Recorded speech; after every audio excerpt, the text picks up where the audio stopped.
somewhere around 145 to 46 million. I think so. Yes. Hello, sir. Yes, How are you? yes, sir. Good. How are you? I'm fine, sir. All right. Are you guys ready to start? Yes, Oh sir. yeah, Super. always. Let's do it. Let's do it. Let's see. Let's see. Okay. Share screen. And let's start with this.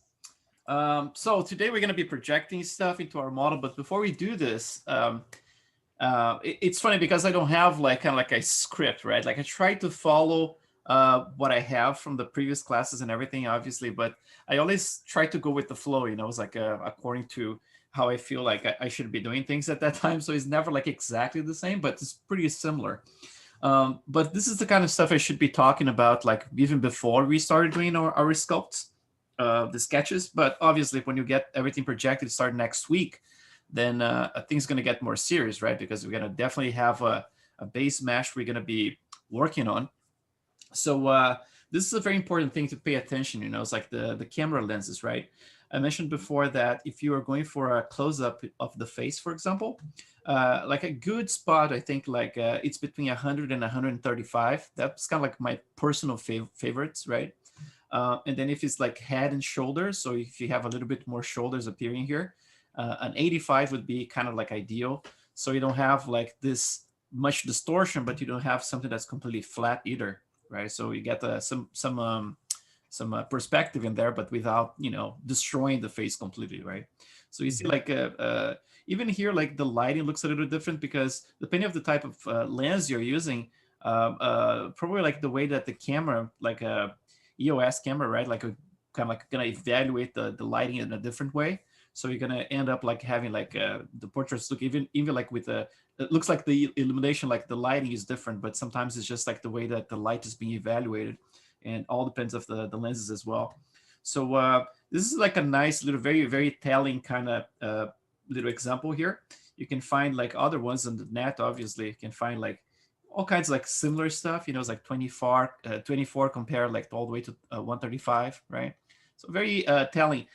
This is very helpful for a reason.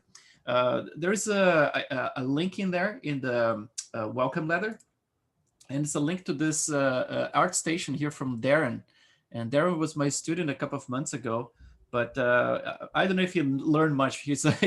All this stuff he did all before my class, so he knows what he's talking about, and he's really good with likeness, you know, as you can tell here by those examples. And he put this article in here, which is like just like evaluating things, you know. It's like 21 tips for how to, to approach likeness. And there are lots of things in there, you know. It's like the silhouette's very important, you know. It's like he talks about the camera lenses as well, unusual places to find like pictures, for example, like, you know, it's like a mugshot, right? You can find profile and front, and let's be frank, right? Like most of those celebrities, they get in trouble with, like, you know, DUIs and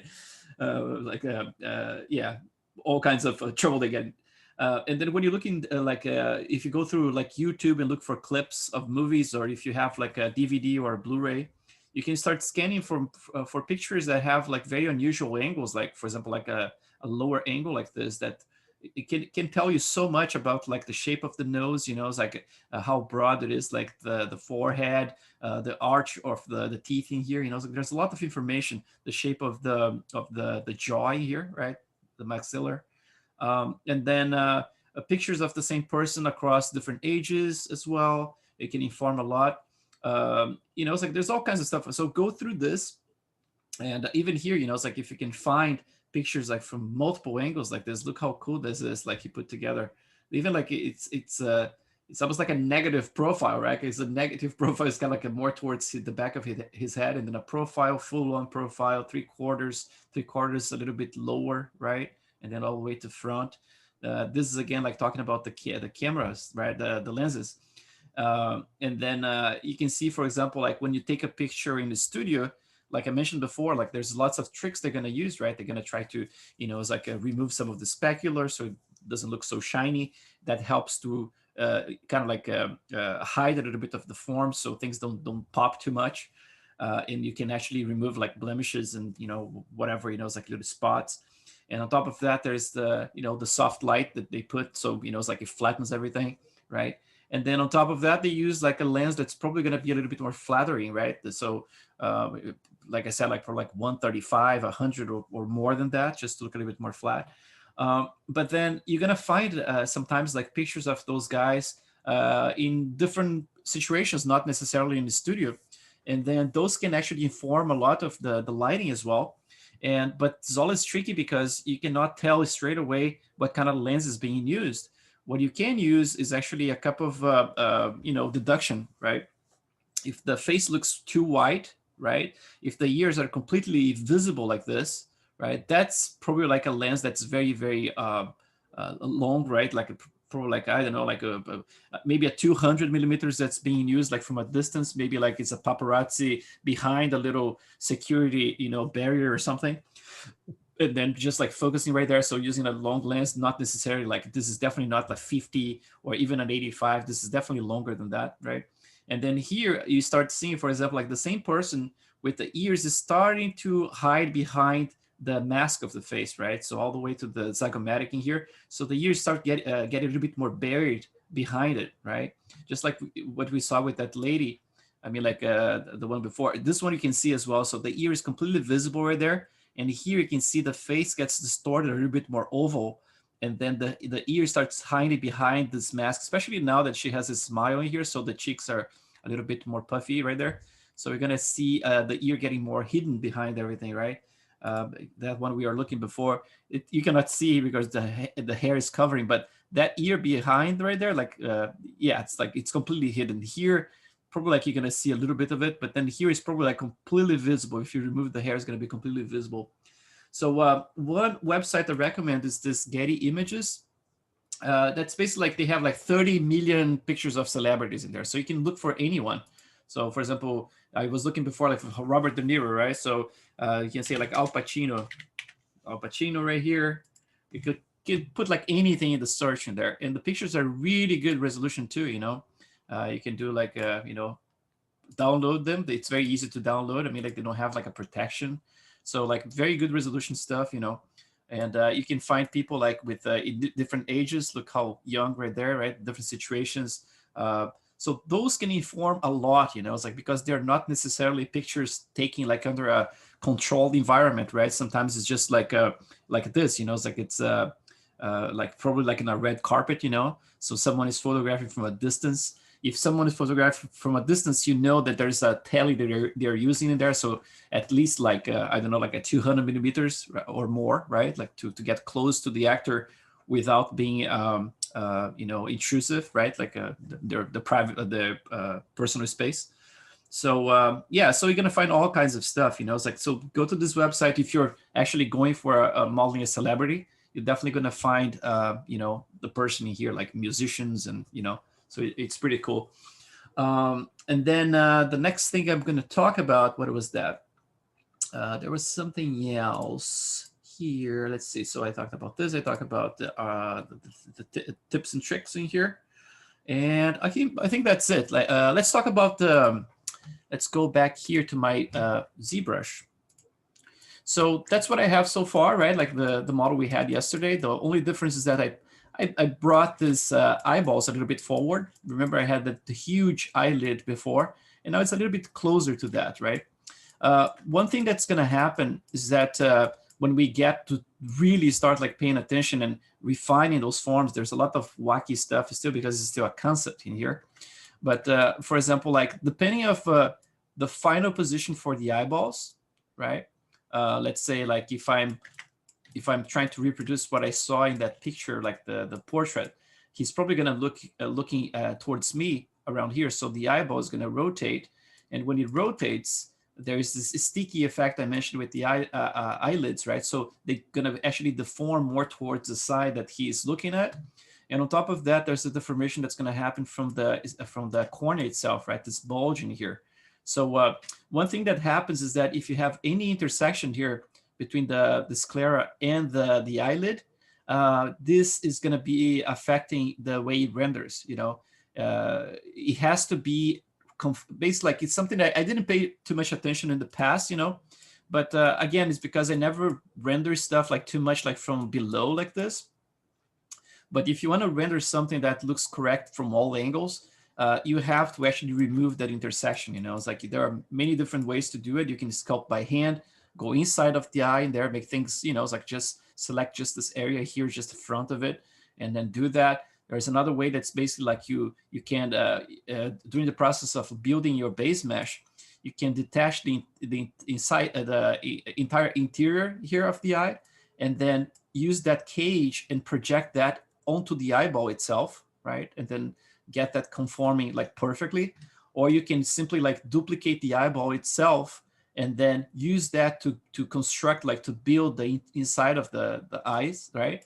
Or the third option is to actually just remove the pocket altogether, right? Like that's an easy way to remove like intersections, because I would just say, like, if you're gonna go for that kind of approach, make sure that when you, let's just hide here.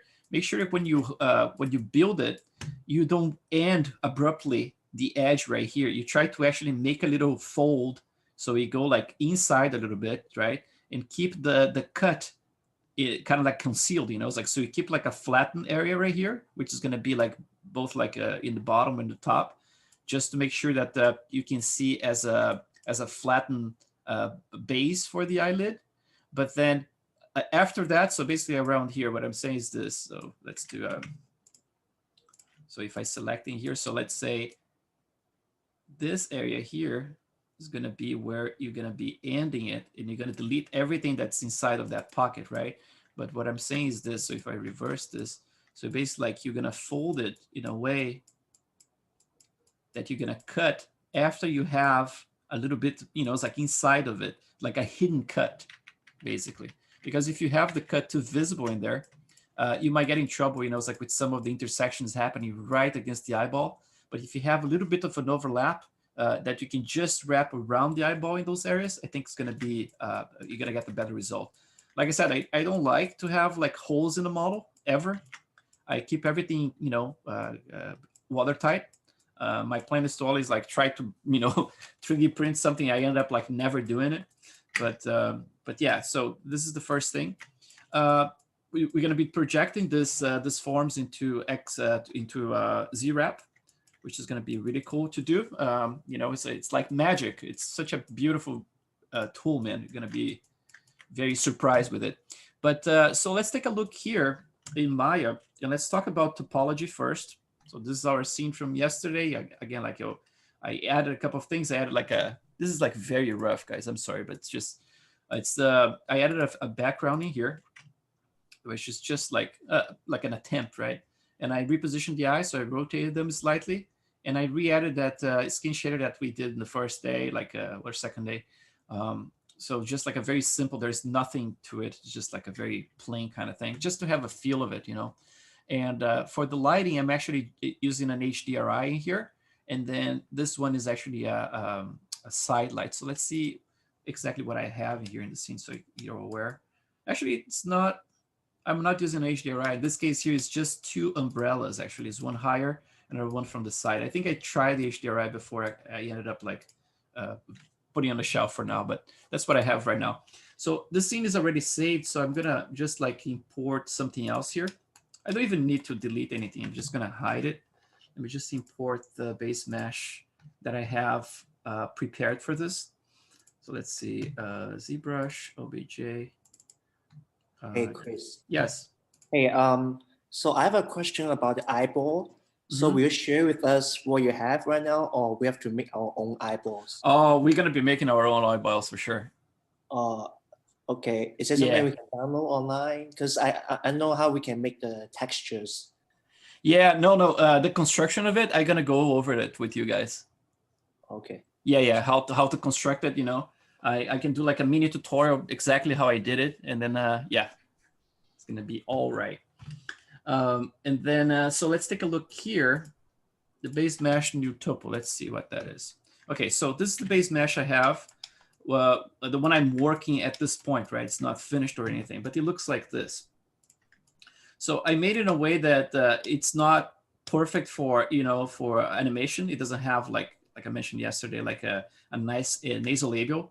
But as you're aware, like with ZBrush, I mean, like the least amount of stars that you can find in the model is like the better. Like ZBrush likes like when it's very like kind of like a grid. So like if you have a like very much like a grid like this everywhere, ZBrush is gonna work better, especially with like smoothing and stuff like that. You know, it's like you always get in trouble when you have like too many, you know, it's like you know, stars everywhere. So I try to just have them when I need to have it. So kind of like around here, there, you know, it's like it's just around the eyes and then around here. But then all those areas here is just like minimum amount of stars in there. So let's take a look at what this model looks like. It's about 22,000 polygons. And this number I did I planned to have a number like this.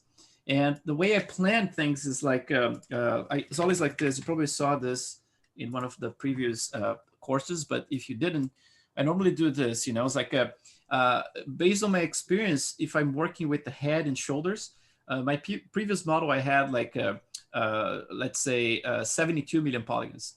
But I noticed that in certain areas, I didn't have enough detail, you know, it's like, so for example, I have plenty of detail around here and here in my previous model, but in the cheeks in here, things are getting a little bit faceted, you know, so I didn't have like a super smooth surface to work with. So for this model, I plan to have something that's a little bit more evenly distributed. So I got like and the ears in the other one, the previous model, they were super heavy. And then they are basically like stealing a lot of the resolution, because imagine you're going to be subdividing this so many times. And then if you have an area, for example, the eyes in here, you see I have plenty of edges in there because I want to make sure I have enough when I close the eyes, if I want to make like closed eyes. So I want to have more. But the ears, it's overkill, you know, it's like you can have like less detail than the rest and you're going to be okay. Instead of like having a shitload of detail in there like I had before, you know. So I planned this model to be a little bit more even overall. When you look from a distance, everything kind of like looks like it has the same distribution. And then obviously around here, you would be overkill as well if I have like the same resolution all over the place. So I'm really focusing on the face and the facial features in there. So how I planned this? Well, I was looking at the model I had before and I had 72 million polygons, and I decided, I don't remember exactly the number I came with, but let's say like if you, on your end, you want to create a model that's about like 90 million polygons. So you can actually make sure that you have like enough detail for pores and everything, enough geometry for pores everywhere around here. So let's say we start with the 90 million polygons. So you're going to do like 90 like this, right? And you're going to subdivide this by 4, obviously, to do the reverse engineering, right? Then you subdivide a couple of times. You're going to get to around 87,000 polys. That would be an option, right? And then you subdivide once more, you're going to be around like 21.972. So my model right now has 22,486. So that means that at the end, if I subdivide this in HD, I'm going to get more than the 90 million polygons. So let's see exactly how many I'm going to get. So it has to be a ballpark, obviously. You don't want to be so anal to the point like, yeah, I'm going to nail like 22,000 on the dot. You know, you can definitely do that. But for me, it was kind of like a ballpark. So let's see that number, 22,486. I'm going to basically like multiply by 4. And at the end, I'm going to get 92 million polygons. So that's basically what's guaranteed that I'm going to get at the end if I subdivide this model many, many times, right? It's going to be a bunch of times subdivided in non-HD, and a couple of times going to be subdivided in HD. I'm going to explain how that works in ZBrush, but the concept is like this. If you have a model like this, that's 22,000 polys, let's do the calculation here again. So 22,486, going to multiply by 4 again, and then by 4, and then by 4 again. So I got to 1.4 million polygons at this point, right? After subdividing 3 times. At this point, I'm going to stop subdividing. When I get to ZBrush, I'm going to explain exactly how it works. But in ZBrush, you subdivide non-HD all the way to a maximum of 2 million polygons, no more than that. So if you're subdividing stuff on your end, and based on your base mesh, you got to a number that's like 900,000 polys, right? 900,000. If you subdivide again, that's going to be 900 times 4. And you definitely don't want like 3.6 million polygons in your non-HD. You want to be always below the 2 million polygons. The reason is that actually ZBrush, I think the Pixelogic at some point they recommended like less than 1 million, but I don't see a lot of it's like impact if I do like 2 million polygons. The way it works is like if you go beyond those numbers, the subdivision when you export the displacement maps, you start to get a little bit too much. You start getting like very slow. But if you respect these numbers, it basically like when you export HD geometry, it's a way faster process than exporting non-HD. It's pretty impressive. When I do with this model, you're gonna see we can do like real timing here. But a model, for example, I used to do with multiple UDIMs at work, for example, let's say like 10 UDIMs, it would take me like a whole afternoon. It's like probably like 5-6 hours to export sometimes with a bunch of UDIMs if you're not using HD. But if you have the same amount of UDIMs and you do this in HD mode, the export comes down like to just a few minutes. So basically like this model here, I have 5 UDIMs. We're going to be exporting all those UDIMs, all those maps as 8K, not 4K. So 8K, like heavy maps and everything. And we should still be under like probably between like 5 and 6 minutes or something like that. Maybe a little bit more than this, but it's like really impressive. That's my favorite feature about HD geometry is that I can do multiple passes in the same night. It's like I can render something, see if I like or I don't like. I can go back to ZBrush, do more work in my HD model, re-export the maps, plug it again, do the render again. It's like everything. It's I can do like 3-4 different iterations in a single night, and it would be impossible if you're exporting the maps as non-HD maps. So that's my main goal with the HD. So we already talked about planning the model to have the right amount of polygons in the base mesh. So that's the way I did it. Does this one have a mouth bag? Yes, this one has a mouth bag. Okay. Yeah. Should we do that on ours too? It's totally up to you. I mean, like if it's a model we plan to reuse in the future, because this model here, I'm planning to reuse for all my future models. So I want to make sure that I have a bag in there, so I can add teeth and have smile and things like that. But if you guys are just doing for the fun of it and exploring the forms, as a clay sculpture, let's say, I would not worry about it if the model is not smiling or anything. But ideally, yeah, if you're planning a model for reuse, my intention was always like this. I mean, like when I started working on those portraits, was to actually do something for myself. I never thought about teaching those classes.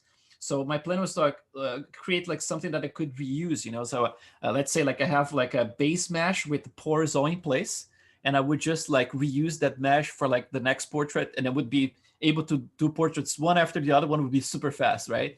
There is one guy on Instagram that he does that. He does all those composers, right? Like a classical music. He's doing all he just did a bit Beethoven and like really amazing stuff. And he always reuses the same base mesh and just resculpts it. So I think Hossein Giba is doing the same thing. Oh yeah, I think Chris is talking about Hadi Karimi. Yes, right? yes, Yeah. That guy's a machine. Like how many portraits he does? Like, it's a ton. It's a ton. Yeah, he's like the most impressive thing that he does. I think is the grooming. He's really good at grooming, but he doesn't push as far as I would expect, like in terms of randomness in the grooming. But the way that he places the all the guides and stuff, he's really, really amazing at that stuff. And but yeah, he reuses a lot of stuff to save time, just with Hussein, right? Like, but in my case, because I have to teach those classes, I'm screwed because I cannot reuse anything, right? I other than the base mesh, this one here, I mean, like everything is from scratch, right? So I do it from scratch, and the only use for the base mesh to actually reproject things into it. And then obviously I it's like I don't need to reinvent the wheel. I can use some of my specular maps, for example, but the base, the albedo, everything is like brand new and from scratch, right? So, but yeah, if I wasn't teaching those classes, I would be doing the same thing they're doing. So that way I would be able to produce a lot of work in a very short period of time. So for this model here, so for the base mesh, let's take a look at the way the not the topology, but the UDIMs look like. So if I go to the modeling editors, Chris, sir? yes. The topology that I have currently for the model, it's like 570,000, and then it's like 2.3 million. So should I stop at 570,000 for the non-HD, or is 2.3 million fine? Is this something you can do with a topology? Like, is still something in progress that you could tweak maybe and get a little bit higher, so you don't have so you can actually optimize to hit that number, or is something that's locked that you're not planning to change anymore? I've done it, but I can do it further. Like if you suggest I should go higher, I would try it. Yeah, I mean, like, there was a bug before in ZBrush that was it went like this. So if you had like a really high resolution base mesh, for example, like let's say you had like you said, like a 585,000 polys or something, and then you subdivided just once for HD geometry, HD geometry would not work. So we had to actually send that to Pixelogic, and they had to check it out. And they realized, yeah, if you had just one subdivision level, it would not work. So you had to have at least 2 subdivision levels, non-HD, in order for the HD to be activated and it would work. But they fixed that. So now, in theory, I would say if you're not passing too much, like from 2 million polygons, it's still okay, right? It's got to pushing a little bit. Yeah. But if you can find a way to replan your base mesh by adding some different edge loops, you know, it's like you can cut to actually push that number a little bit higher, that would be kind of like ideal, you know. It's like when I subdivide 2 times, it reaches 500, and the base mesh is around 35,620 something, and I subdivide it twice, it goes around 570,000, and then it's like 2.3 million, like 2.27 million or something. Did you try to simulate that number, like by multiplying by 4 a couple of times and seeing what's the number? Highest, the highest. The highest is around 146 million something, 145. 900 something, so around 146 million. And this is it's the entire body, yeah. Oh, the body, yeah, the body we were talking about. Yes, okay. So yeah, I'm talking here about the base, like face and shoulders. That would be different, but in your case, yeah, I think it's okay. You know, the way you have it should be okay. But I would actually, you can try to go like to 2.3, and then everything else after that going HD. Ideally, okay, so I would try to avoid that on my own in here. Like personally, I would try to prevent going to more than 2 million polygons. But I think if it's just like 300,000 polys more than that, it should be okay, I think, maybe. Okay, thank you, sir. No problem. So about the topology, right? Like one thing that we are talking about here, I mean, like this class is about portraits using, you know, some kind of like, I'm not going to say super advanced techniques. You know, some of them are advanced, but there's a lot of very basic stuff that's involved as well. So I kind of like assume that you guys have experience with topology, right? But if you don't have anything, I would say the best way to start it, you know, is like you nowadays you're like in luck, you know, it's like because nowadays we have ZBrush with a lot of different tools. I'm not going to get too deep into this, but I'm going to just give you some pointers here. So for example, if you have your sketch right there, right? We already spoke about like my sketch. I did one pass with a zero mesh yesterday just to get something okay-ish, right? But you see like everything, it doesn't have like edge loops or anything. It wasn't planned, right? But you can do this better by doing something like this. A couple of different techniques people use, you know, it's like there is like some guides you can use, right? Like you can use the Z-remesher guides. Basically, like what you do, you draw those guides across the surface. And then under the Z-remesher, you can actually activate an option there that can actually force the edge loops to follow those edges.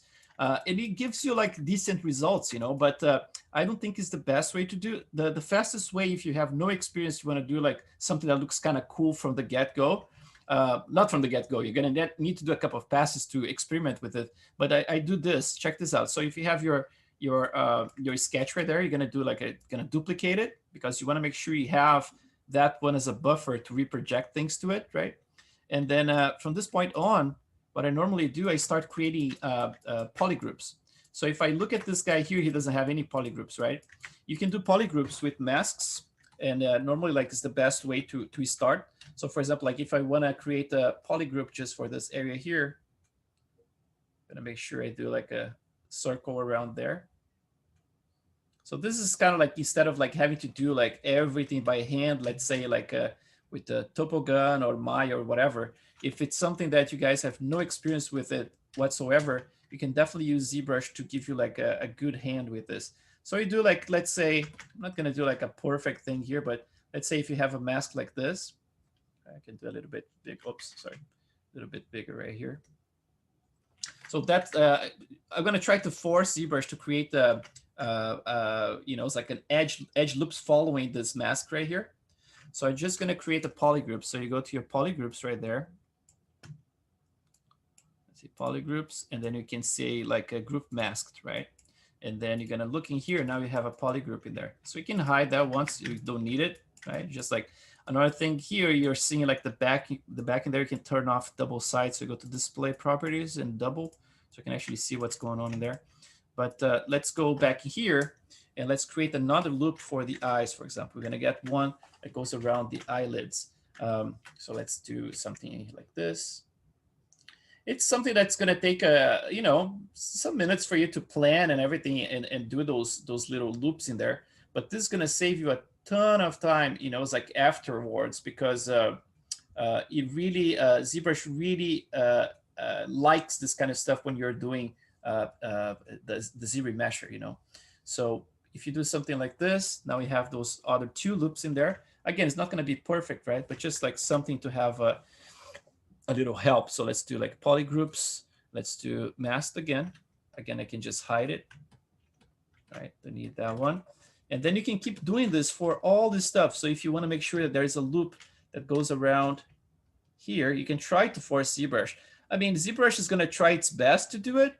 Sometimes you're not going to get exactly what you're looking for, but it definitely like it's a good help, you know.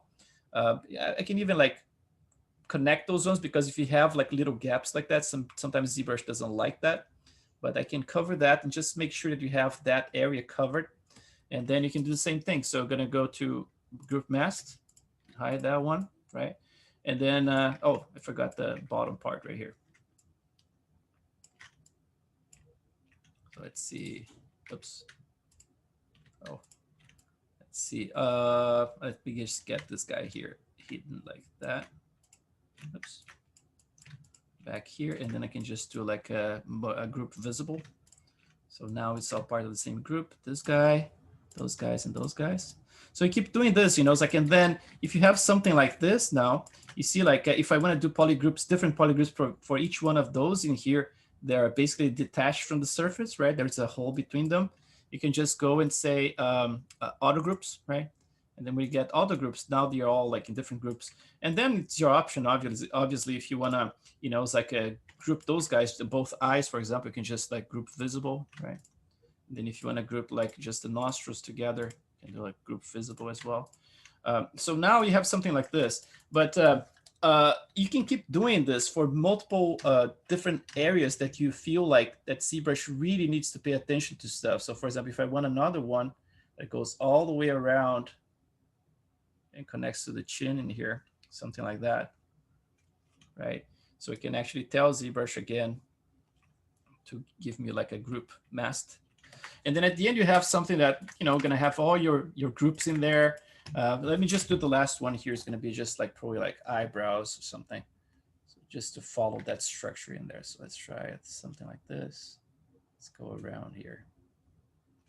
It's good that if you, well, let me just do this. Let's just keep like this and see what happens with it. It probably is not going to be perfect, you know, it's like the result, but it's going to be a good start, you know. So it's the kind of stuff you can bring to Maya or any software you use for modeling and just like do a few tweaks here and there and get stuff like to look better, you know. So now I have all those polygroups. I can actually, I'm going to duplicate this again because I want to keep those polygroups as a duplicate in the background. And then I can Z-remesh this. And to Z-remesh faster, you know that if you keep symmetry on, it goes much faster, right? So let's just go to geometry, Z-remesher. And then I'm going to do like, this is like the target poly count, which in theory would be like 5K, right? Like 5,000 polygons.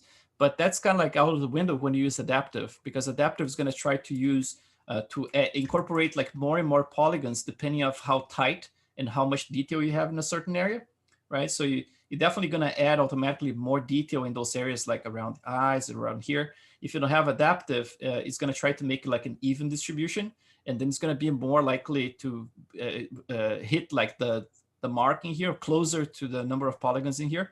But when you have adaptive, you cannot trust that. It's going to be an attempt, but probably going to be a much higher count than this, right? And then the only thing, sorry? How do you handle the ears?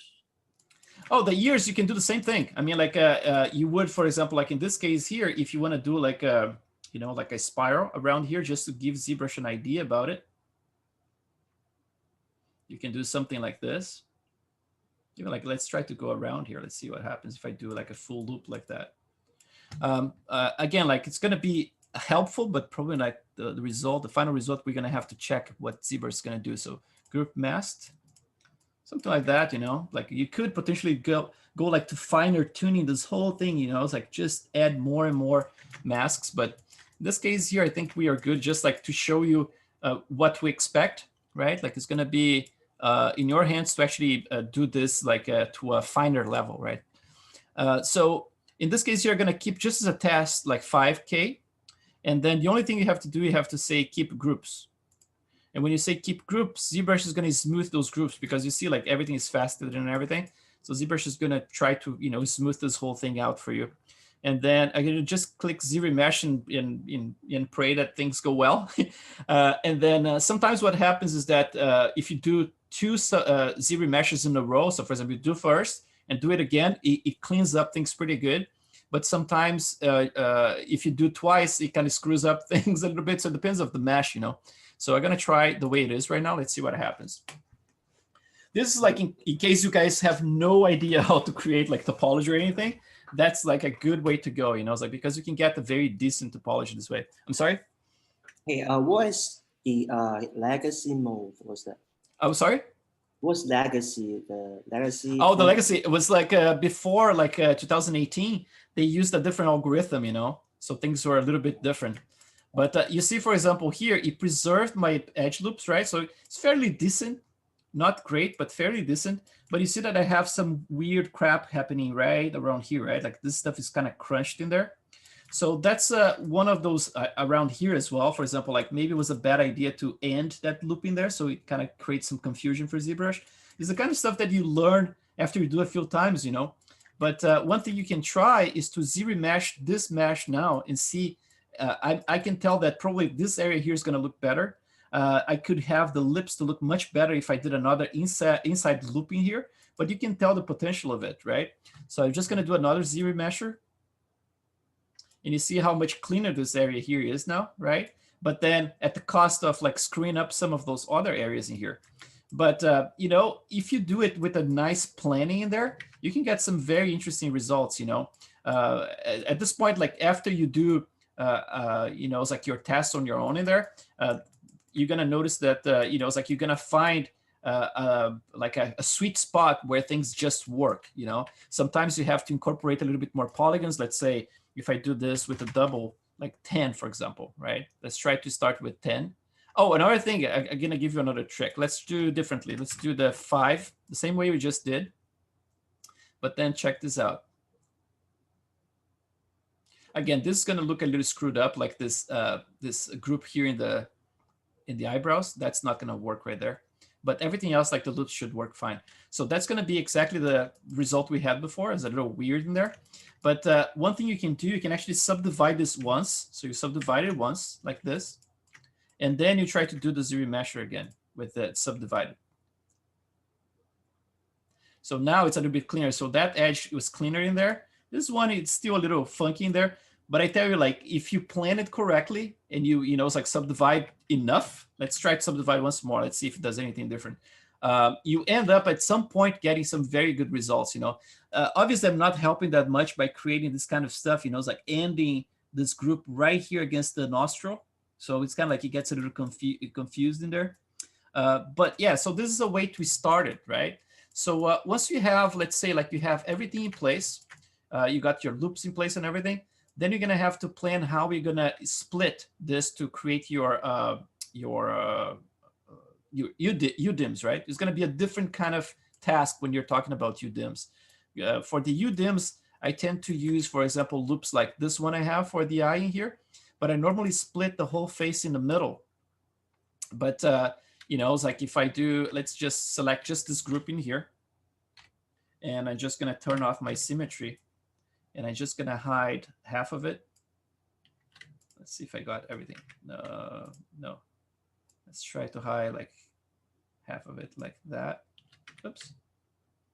Why is it not working? There you go. So something like that. Let's just unhide. Oh, I'm going to have to do manually. So let's do this guy here first. Oops. And then let's just create a polygroup for it. So I basically like split in the middle.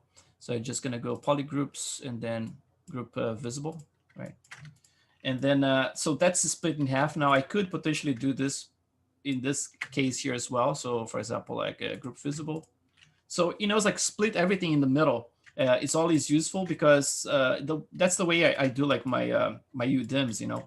And then once you have this all done, obviously much better than what I did in here, more carefully, right, with the painting of the polygroups and everything, then you can go to your Z plugin, and you can go to your UV master, and then under UV master you can just click polygroups, and you can say unwrap, right? So that's gonna happen here. Let's see. So it did it. So it's super fast.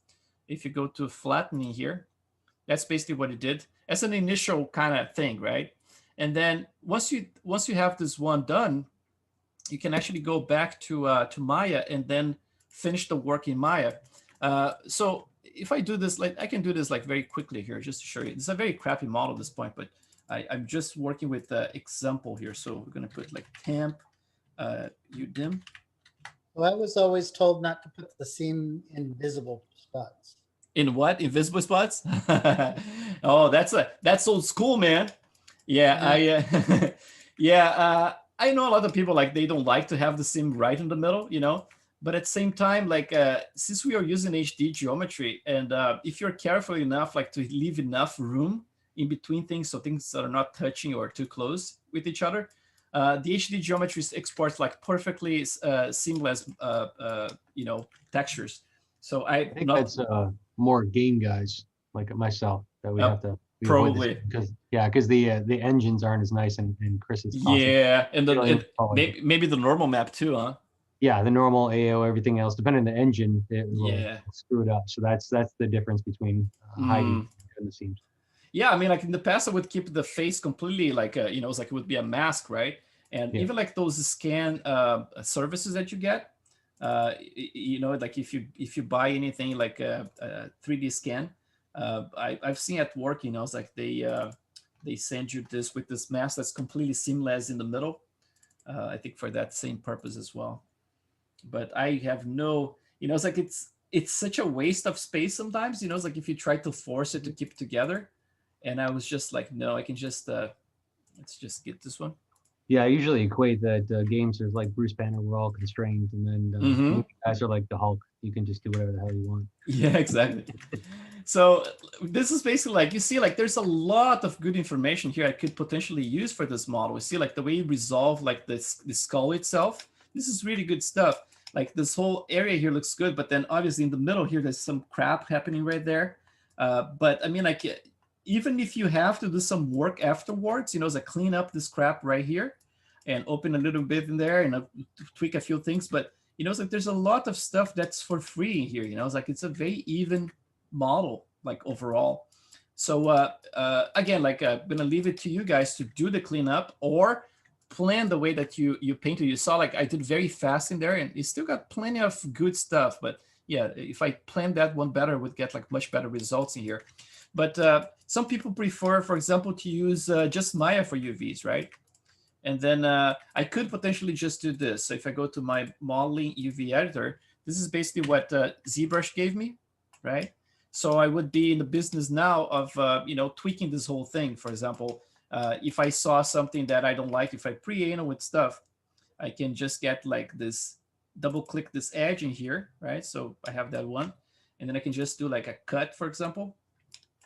And I can select those edges on the other side now. And I can just say like cut and sew. So I'm gonna do like a sew. Oops. Let's do a move and sew actually.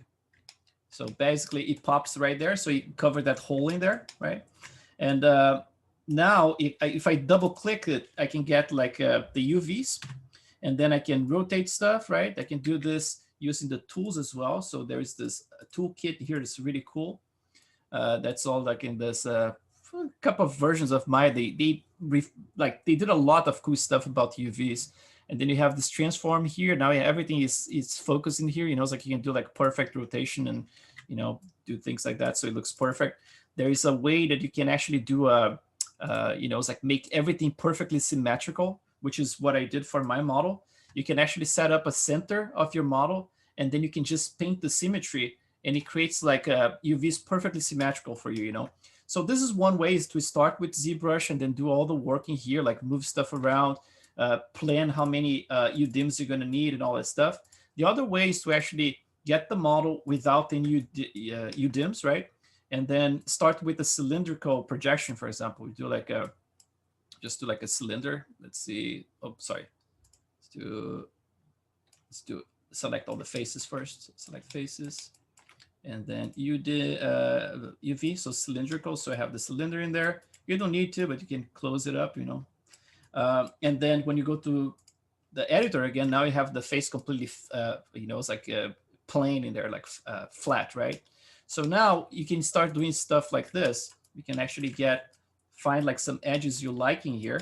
Let's say, you know, I'm gonna pick this one here. Let's see, double click this one. Let's see, edge. Oops.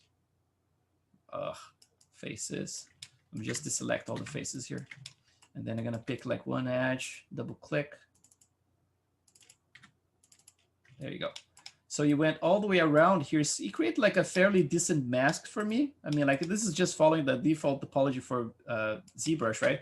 But let's say I like what I see in here, like it looks like a nice mask. You can just go back in here now, and you can say cut. So now I have that mask cut in there. So I'm gonna double click it. So the mask, I can move it around now, right? And then let's say I can do the same thing here. If I want to do everything symmetrically, to turn on symmetry, you can just go over here. So symmetry is off right now. You can just click this and then go to topology. And then you can just pick one edge right in the middle. Oh, this one I don't think is a symmetrical model actually. I think like because it's yeah, I would have to create a symmetrical model. It's because like right around here, you see like there is I can actually try to fix that by just adding one edge in here. Let's see if that helps with the symmetry. If I don't have anything else anywhere, it might help. So let's see. Let's try it again. Symmetry. Otherwise, it probably. No, now it worked. So yeah, now it's symmetrical, so you can see it right there. So let's go back in here, and then if I have symmetry, now I can actually cut things here symmetrically in both sides, right? One thing I'm gonna do is just to show you this. So here. If you turn on this little button right here, so this one here shows the edges of where the cuts are, right? So it's showing right there. So if I have the model selected, you can see there's a white edge right there. But let's say I want to select like around the ear in here. I can try to find a way. So I'm going to double click it. It actually started to run around the whole thing. So I'm just going to deselect those other edges in here all the way around. And I can just like, let's see, starting from here. If you just press shift and you keep clicking and you pick, for example, like this is the vertical line right here, right? So let's go back one time with control, I can just deselect. So I'm gonna click this one. And now if I double click around here, it should follow the entire line. So double click right here. Oh, actually, let's see. Click, click, double click. Okay, now it went. It's just because you got confused with that area. I'm gonna double click right here. And you can keep going like very fast this way. My cut looks like crap in there, but just so you guys see what I'm doing here, just gonna finish this loop around here. And now I'm gonna chop this ear off. So basically like I have the selection around the ear, just a loop, and it's in both sides. So if I go back here, I can just say cut again. So Shift X, right? So now I cut the ears. So if I double click it, So I have the ears. So like this whole process of like separating things, you know, it's like making sure that when you do the UVs, that you have to unfold everything, obviously. But let's do something here. Let me just turn off my symmetry, because if you're working with this symmetry on and you're doing UVs, sometimes Maya really freaks out about it. So the next thing I do, once I have, for example, the ears, I double click them to make sure I have the UDIMs the UVs selected. And I can just go to modify, and then you're gonna say unfold. You can press Control U, right, in the option box. And this is the thing that freaks out when you have a Threadripper like I have in the past. But then thanks to that little, file that you just can download and place in your folder, then you should be fine. But otherwise, like you can use Legacy, but Unfold 3D is much better. So if I press Apply, now we unfolded both ears for me. So it looks really nice, right? It's not gonna have any distortions or anything. So if I apply a texture like a grid, right, it's gonna look really good. And then if I wanna go over here, for example, and click this center line, and then let's go all the way around here. Let's see if we can pick everything. So let's get this, and then I'm gonna just split right in the middle, right here. Let's see if it works. So cut. Again, like option for you, right? Like as some of you guys are mentioning, I mean, like if you don't want to split, I'm gonna leave it to you guys. And then obviously I would cut like around the lips. I would cut the entire pocket of the mouth. I'm gonna show you in the other model, but this is something I'm doing really fast just for you guys. If you never, I don't believe any of you guys never done like UVs, but just in case, you know, it's like just covering a little bit of that. And then I'm gonna go again, press like Control U, right, for unfold. And now I have both sides unfold like that. And then there is one thing here. Let's see if I can do it here. I don't know if I remember how it works, but I think I do. Let's see. So if I have like both masks in here, one is right here, the other one is down there, right? And I want to create like a symmetrical UV. So there is a way you can actually do this. Let's see, I think it's under Tools. And let's see, symmetrize here, right? So basically, like you have to pay attention to what's the square you are at. So like the mirror position right now. Let's see if I move this one away.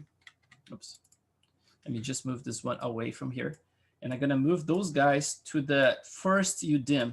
You see, there is a green line and a red line. This one indicates that's the first UDIM right here, right? So this is my first UDIM. So I want to make sure that I'm right here. I can do this like in negative spaces, no problem, but just make sure you're following a structure, because normally you name the UDIMs is starting from this one all the way, right? And then you keep going up or down. So let's go to the symmetry again. And then the mirror position, since I'm right here in the first UDIM, so the position is going to be 0.5. That means that's going to be right here. That's going to be 0.5, right? So I'm going to try to do this. I'm going to have to click one edge in the middle. So for example, like if I click this edge here, right? Now you see like there is a line that was created right here that looks like a black line.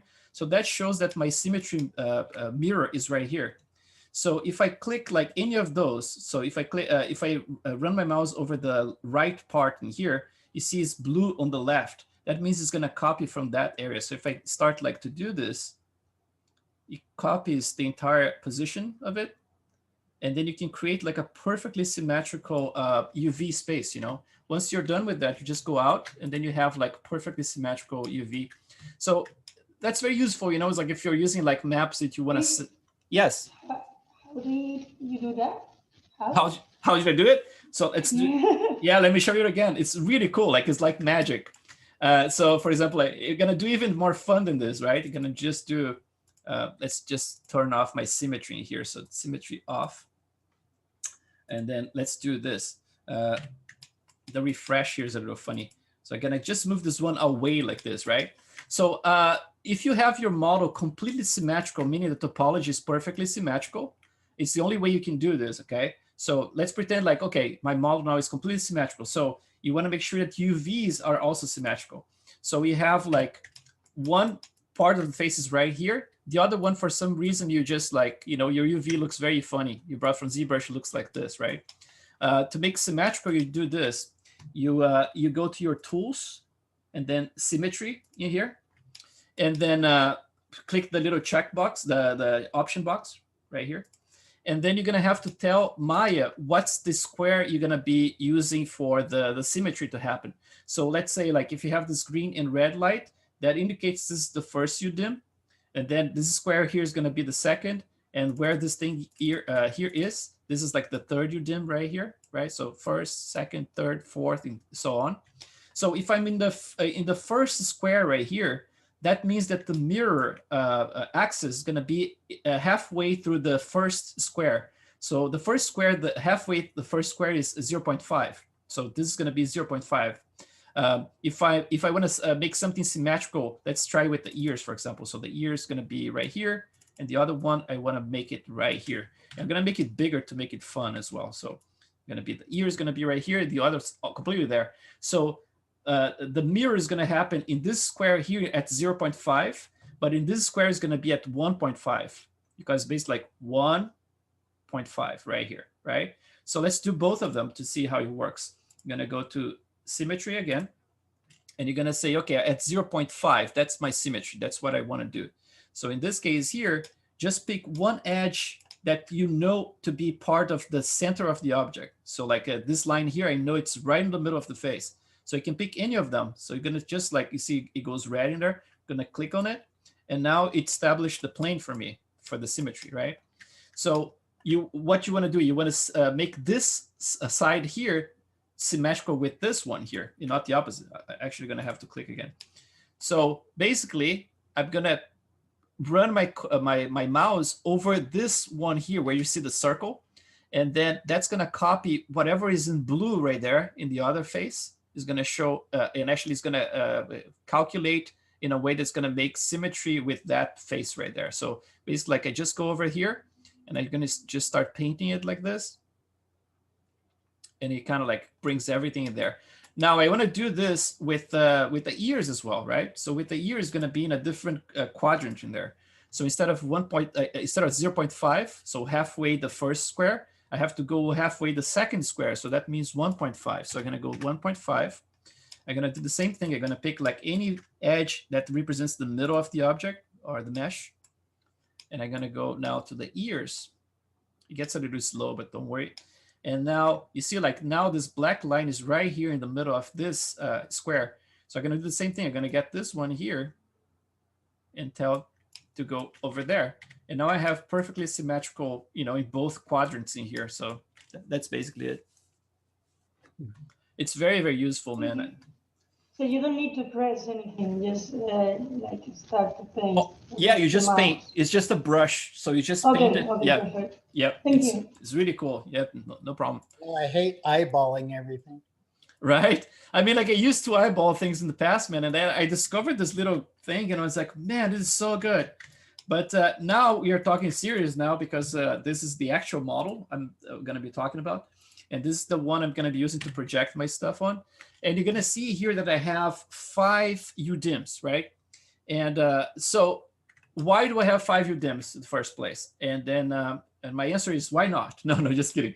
But you see, like I made sure that everything is completely symmetrical, just like I did, this example. So everything is perfectly symmetrical just because I'm being anal here. But at work, this would be very, very useful because some of the textures used, they actually do a couple of different passes completely symmetrical. So they have like just one map that's basically applied in both sides certain times, So this would be very useful. But in this case here is just me being very anal about the whole thing and making everything perfectly symmetrical. But why do I have the 5 UDIMs? Because it's necessary if you are trying to represent that many polygons, it's like from ZBrush, if you were talking about HD geometry. Remember, like we had like 92 million polygons before, right? Like this model is planned to have 92 million polygons once it's subdivided all the way. So to illustrate what's happening here is that let's say like the most common size for maps that we use is 496, right? Which is like 4K. So 4K map, if you multiply 4K 496 by 496, you're going to end up like with 16.7 million pixels, basically. So in theory, you can fit like almost like 17 million pixels inside of a square that's a 4K map, right? And then if you're talking about ZBrush being like pixels, right? So in theory, you could accommodate, let's say, like 16 million pixels inside of this little square. But the problem is, like, we don't use the full square, right? Like, there is a lot of empty spaces in here.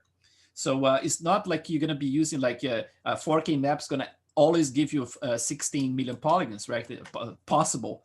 In this case here, is going to give me like, I don't know, depending of like the coverage of it. Like if I look from a distance, maybe like, I don't know, it's like 90%, 95% cover. I don't know. So that number goes down, right? So probably like around like, I don't know, 14 or 13 million polygons possible. But then you're going to get to something like this. It's going to be probably like, I don't know, like 50 to 60% of the space, right?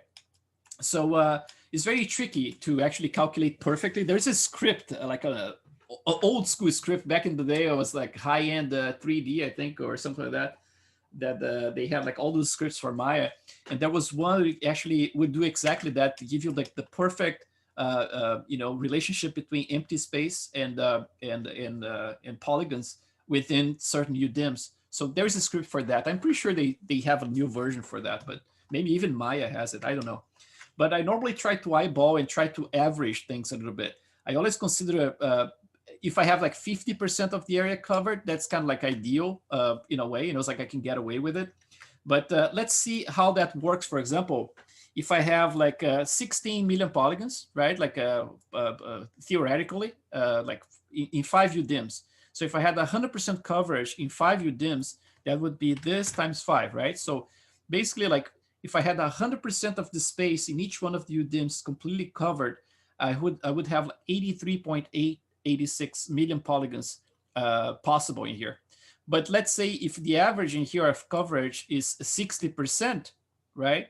So that number would be much lower than this. It would be like what, like 40 something, 50 million polygons maximum. But we need to reach 92 million polygons at least. Always like good to have like a buffer. If you can have like more, that's better, So that's the reason why either I could like add more UDIMs in here, split my model further and add more UDIMs, or you can use like bigger maps. So for example, like let's say instead of 496, you're actually using 8192, which is like a 8K map times 8192. So each map here, if you cover 100% of it, you can reach like 67 million polygons, right? Which is really good. So if you multiply this by 5, you can get to potential 335 million polygons worth of detail if you had 100% coverage.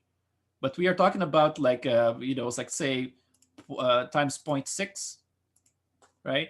You're talking about, it's like if it's 0.60% coverage, we are talking about 200 million polygons of coverage overall in here. I did this model in a way that I had before, like 4 UDIMs. So I would say like ideally 4 UDIMs at in 4K, in 8K would be kind of ideal for my model. But I left a lot of buffer in there, It's like maybe it's a little overkill, but it's there. One thing I could potentially do with this guy here is to actually maybe like put the shoulders together and in the same space. But there is also another thing, which is like how evenly distributed everything is, So in this case here, what I try to do, let's just assign like any, let's do like put a map in here. Let's do like a color. Is there a map assigned here? No, it's just bullshit. Let's just get like any. In the editor, they have a checkerboard click. Yeah, it came like from, oops, it's not allowing me to remove this. Oh, I don't think it does. Okay, let me just pick like anything else. Let me just go back to this here and just click break connection. And then let's just assign the checker and then press 6 so you can see what's going on in there. And then I can go to the UV coordinates and just crank this one, let's say to maybe like 12. So I think the intention here was to actually make sure that everything was kind of evenly distributed. That's why I added another UDIM in there. But you don't need to do this, It's like if you don't mind having a little bit more of a difference in size, my concern is always like you're gonna have like an area that you're gonna have, it's like super fine detail and everything, and another one's gonna be kind of like faceted. So that's why I kind of like rather do like a way with like 4 UDIMs instead of like 5. But that's just like food for thought. I mean, like your option. If you want to do everything in a single map, you're probably not going to reach that full number that I was mentioning before, right? Remember, like one single map had a potential 67 million polygons, but in this case here, because we have empty spaces, you probably would reach like 40 million polygons, which would not be enough to cover the entire model. So you would need at least 3 maps, ideally 4 maps. And I'm being a little bit overkill with 5 maps, but it's just to keep consistency with the maps. It's like the distribution of based on world scale. So what would an employer like to see? What's that? What would an employer? Well, it depends of the employer, right? I mean, like I had like some fights at work, for example, because sometimes I see things that look very overkill. It's like a model, with 120 UDIMs, right? Or with 86 UDIMs.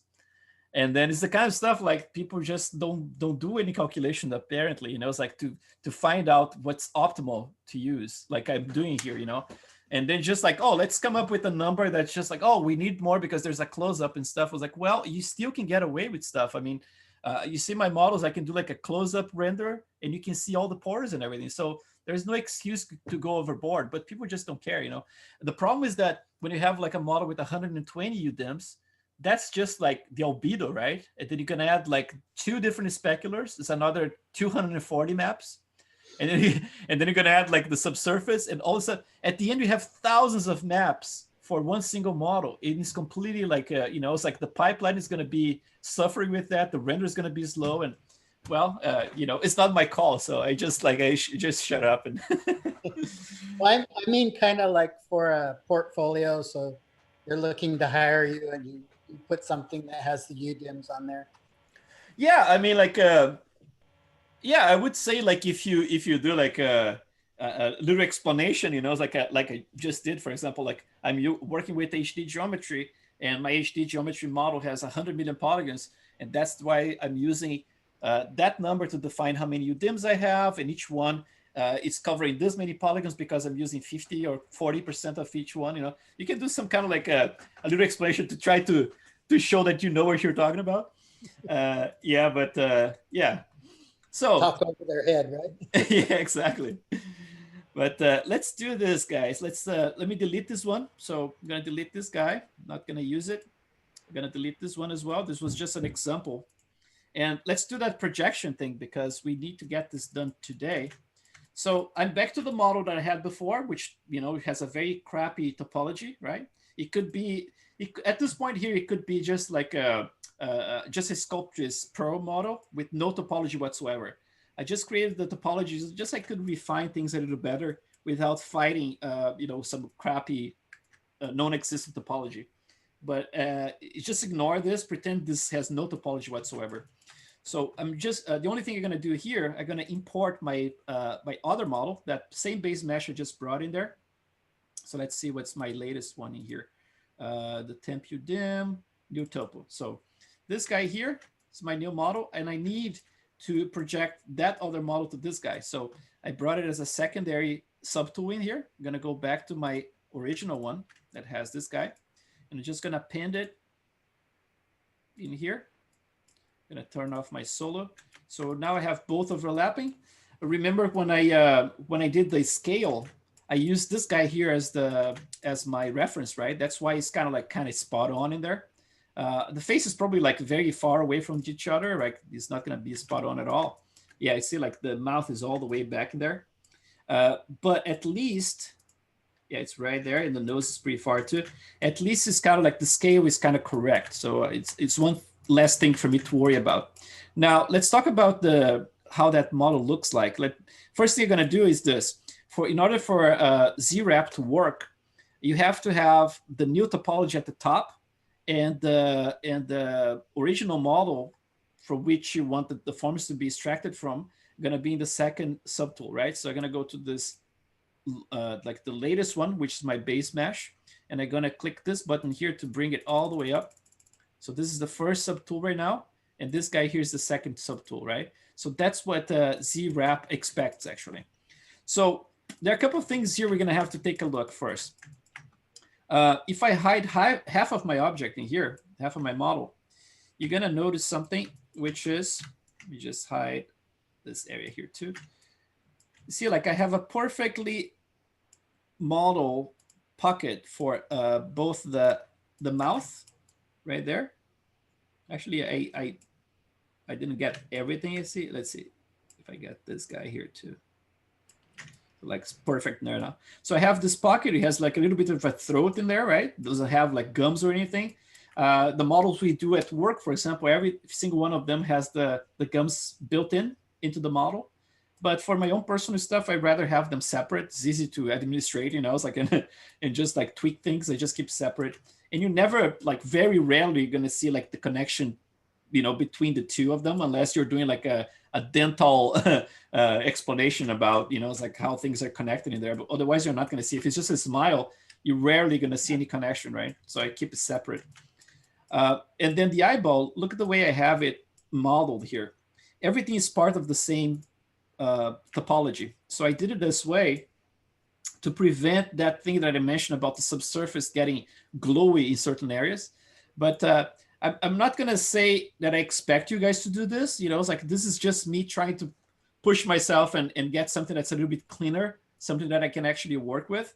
And another thing that I did, you're going to notice right here, if I go from the bottom, this is already conformed to the bulge of the cornea, right? So there is a little piece in here that's not like a perfect line that conforms to the eyeball, but rather conforms to the sclera right there, right here.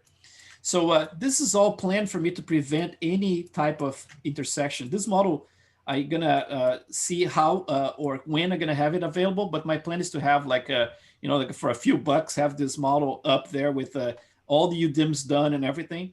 Something that's going to be easy for artists to just like go to the website if they're lazy and just like, you know, get it and have everything ready to go. But I'm still like working on it. I want to make sure that's pretty perfect at the end. But in terms of intersection, it's pretty resolved in there.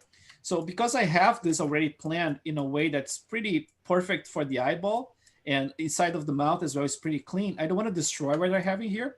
So I'm going to be showing you a couple of ways you can try to avoid that, like to preserve what I have in here, right? So the first thing I'm going to do, I'm going to press R to go to my, like how, like the transformation tool, right? And also like go to the transpose mode.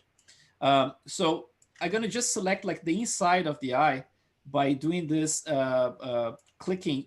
The way it works is like this. If you have a topology that has like the loops perfectly round, going around like this, it's very easy to just like click anywhere here and then select based on topology, right? So that's what I'm doing right here. I'm actually selecting this whole area around the eye here.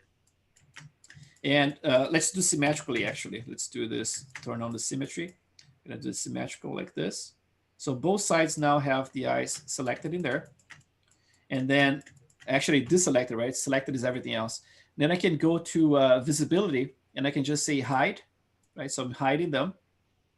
The loop should be quite perfect right there. So the loop just goes around like that. And then for the mouth, I'm gonna do the same thing. I'm gonna just click right here and I'm gonna drag. So he just selected that loop around there. Let's do the same thing. Actually, this loop doesn't look too good. Let's do a little bit closer around here. Let's see. And maybe like sharpen it a little bit. So you can press like Control, I believe it's Control and Shift. Oh, not Control Shift, just Control Alt. And then it kind of sharpens a little bit. So let's try this. It should be okay. So now if I have this selected like this, I can just like make sure I press Control and open a little window outside to just deselect everything. And then Control Shift and then open another window to just reverse the whole thing. And now I have those two areas here, right? Yeah, I could make this. Let me just hide this part here. Let's see. Let's remove those edges here. I'm going to keep just the lips themselves, right? So let's say if I want to freeze this so I don't deform any of this stuff, I can just press Control outside of it and then click. So now they are all masked. So if I press Control Shift and click, now all that stuff is masked, right? So that means it's not going to move at all. But in this case here, I want the opposite. I want to make sure that I can move this stuff around because I want to get as close as possible to the position of the new eyes, because I want to preserve those pockets, right? In your case, if you don't have any pockets, or if you're not concerned about the intersection stuff at this point, don't worry about this stuff. But in my case, I'm going to try to preserve what I already done. So I'm just going to do this. First, I'm going to click inside of any of those masks in here. Just click on it, and then it's going to smooth things. It's going to create a little fade around it like that, right? And then now I'm going to just click outside and just click with the control. So it's going to reverse the mask. And now if I press W, E, or R, I can go back to this mode, like the transform. And I'm going to do this. I'm going to just click Alt and then click this little rotation thing. So it's going to freeze my rotation right there. And then I'm going to click Alt again. It's just going to remove my symmetry, actually. So press X to remove symmetry, Alt, and I'm going to click this guy here. So right now it's right in the middle of the model. So if I turn on, it's right in the middle right there. Not the middle of the model, the middle of the selection part, right? So why I'm doing this is because I'm trying to preserve the pockets in there. I'm trying to do it in a way that I'm not going to destroy them and get them all distorted. You know, it would be a waste of time for me in my case, because I have it planned. So at this point here, what I can do is just like bring this stuff forward like this. It's going to look weird when you look back in the model, but just to have it closer to the final positioning here. So let's do the eyes first. I can actually just remove whatever selection I have for the mouth. So like woo, looks weird. So let's just do, it looks like sexy lips right now. So let's do this. I'm gonna just do in a way that I can actually bring those guys like this, a little bit closer to what I have, the eyes. So it's just like close enough, you know, it's like later I can just bring this one and resculpt them. So it can actually, so let's do a symmetry here first. Let's press this guy with Alt again. So it's gonna go just one side. And then if you press local symmetry, now you can do like go side to side and they go symmetrically. So just gonna do this and then bring it down slightly. So it's gonna be close enough to the original position, but without destroying the little pocket I had in there. So I'm gonna do this first. In your case, I mean, like it's totally optional, like I said. I mean, like if you don't care about that, I mean, it's fine. And then here, let's do this with the mouth as well. So I'm gonna do the same thing. This one, and then just gonna bring those sexy lips forward. Let's do it right here. So the position is a little funny in there, so I'm gonna bring it down. It's like all those Instagram girls. Yes, right? Yeah, so at this point here, you see, like it's pretty crappy, right? But let's do a last thing here. I'm just gonna isolate just the pocket itself. So I'm gonna hide this one, gonna get all the pieces from those pockets. So for the eye, it's gonna be the same thing. So gonna 2 pieces in there. Same thing for this guy here, 2 pieces. I'm gonna make sure that those zones are completely locked. I'm not gonna move them at all. Same for this part around here. And then, so let's do this. Let's just, I have to reverse to hide this one now. So I'm just gonna lock those ones. And then now back to the model. I have my symmetry on. Let's do some sculpting here to just like get this a little bit closer to the final thing. Actually, using the polygroups in here is easier to see the edge, because I want to make sure that my polygroups are actually following that structure. You're going to see that I have a polygroup right there against the edge right there. It's changing color. So let's do this. And then get this area here as well, a little bit closer. Bring this one out. Let's see where the edge is in here. I can go higher, then bring it out. Let's see. Just get like close enough, and then let the magic happen with the rest of the Z-wrap kind of thing. So let's try to get like this whole area out slightly. Doesn't need to be precise at all. I'm just doing this so I can see what's going on in there. So yeah, the chin is pretty far out there. So instead of doing like too much poking around, I'm gonna just keep the lips where they are right now. And I'm gonna do a few things here. First, I'm gonna just go back to this guy, and I'm gonna smooth this area here. So I'm gonna smooth around here, and then around here. So it doesn't need to be perfect or anything. It's just to have a little bit more of a transition in there. And then definitely this area here, I want to make sure that I have a nicer transition in there. So let's see, something like this, a little bit nicer. Now, what do you do with the really overhangy eyelid thing? Oh, those ones I'm gonna have to tweak like by hand later on. Once I have the projection in place, then I'm gonna pay more attention to that. But for now, I just want to make sure that the edge is actually really close to the final position, and the edge for the lips is the same thing, you know. But there's one thing I'm gonna do right now, which is you can do this with a selection on, but sometimes what happens is that the Z wrap doesn't respect the selection that much. So instead of doing that, I'm gonna just create like a morph target. So we see like the face looks very weird right now, not a problem. And then we're gonna create a morph target for it. So if something goes wrong, you can actually just recover what we had before, just like using the morph brush. So just gonna do, before I go there, gonna be morph target, store. And then now we can go back to this guy here, and we can try to do some projection. I mean, like if you wanna save time, you can actually go here and actually bring this stuff closer to the surface, you know, so I can really make sure that everything is really close. If you watched my very first class, I did this entire projection by hand. So basically like just using selection. So I would select a good chunk right there and use project all. Then, you know, go to the next chunk, project all, and then move stuff around. So it was much more time consuming, but I did it during like the course of a whole class, right? But in this case here, we already talked about a lot of stuff, and still going to be able to do this at the end of the class, which is really cool. You can do all of that in a single class. So let's take a look at how this works. So the base mesh, the new one is at the top. The new sculpture, right? Like the sculpture I want to project from, it's in the second here. So let's click the first one, and let's go to Z-Wrap. Before I do this, I already have my morph target saved. I'm going to save this. So if something crashes or whatever, I never seen it crashing, but you know, it might happen. So I'm just gonna save just as a prevent anything. So I'm gonna go to Z plugin, Z wrap after you install it, and you're gonna click this start Z wrapping here. Oh, look at that! Nice. I know that Chris Costa guy. He's an asshole. He's an asshole. Don't trust him.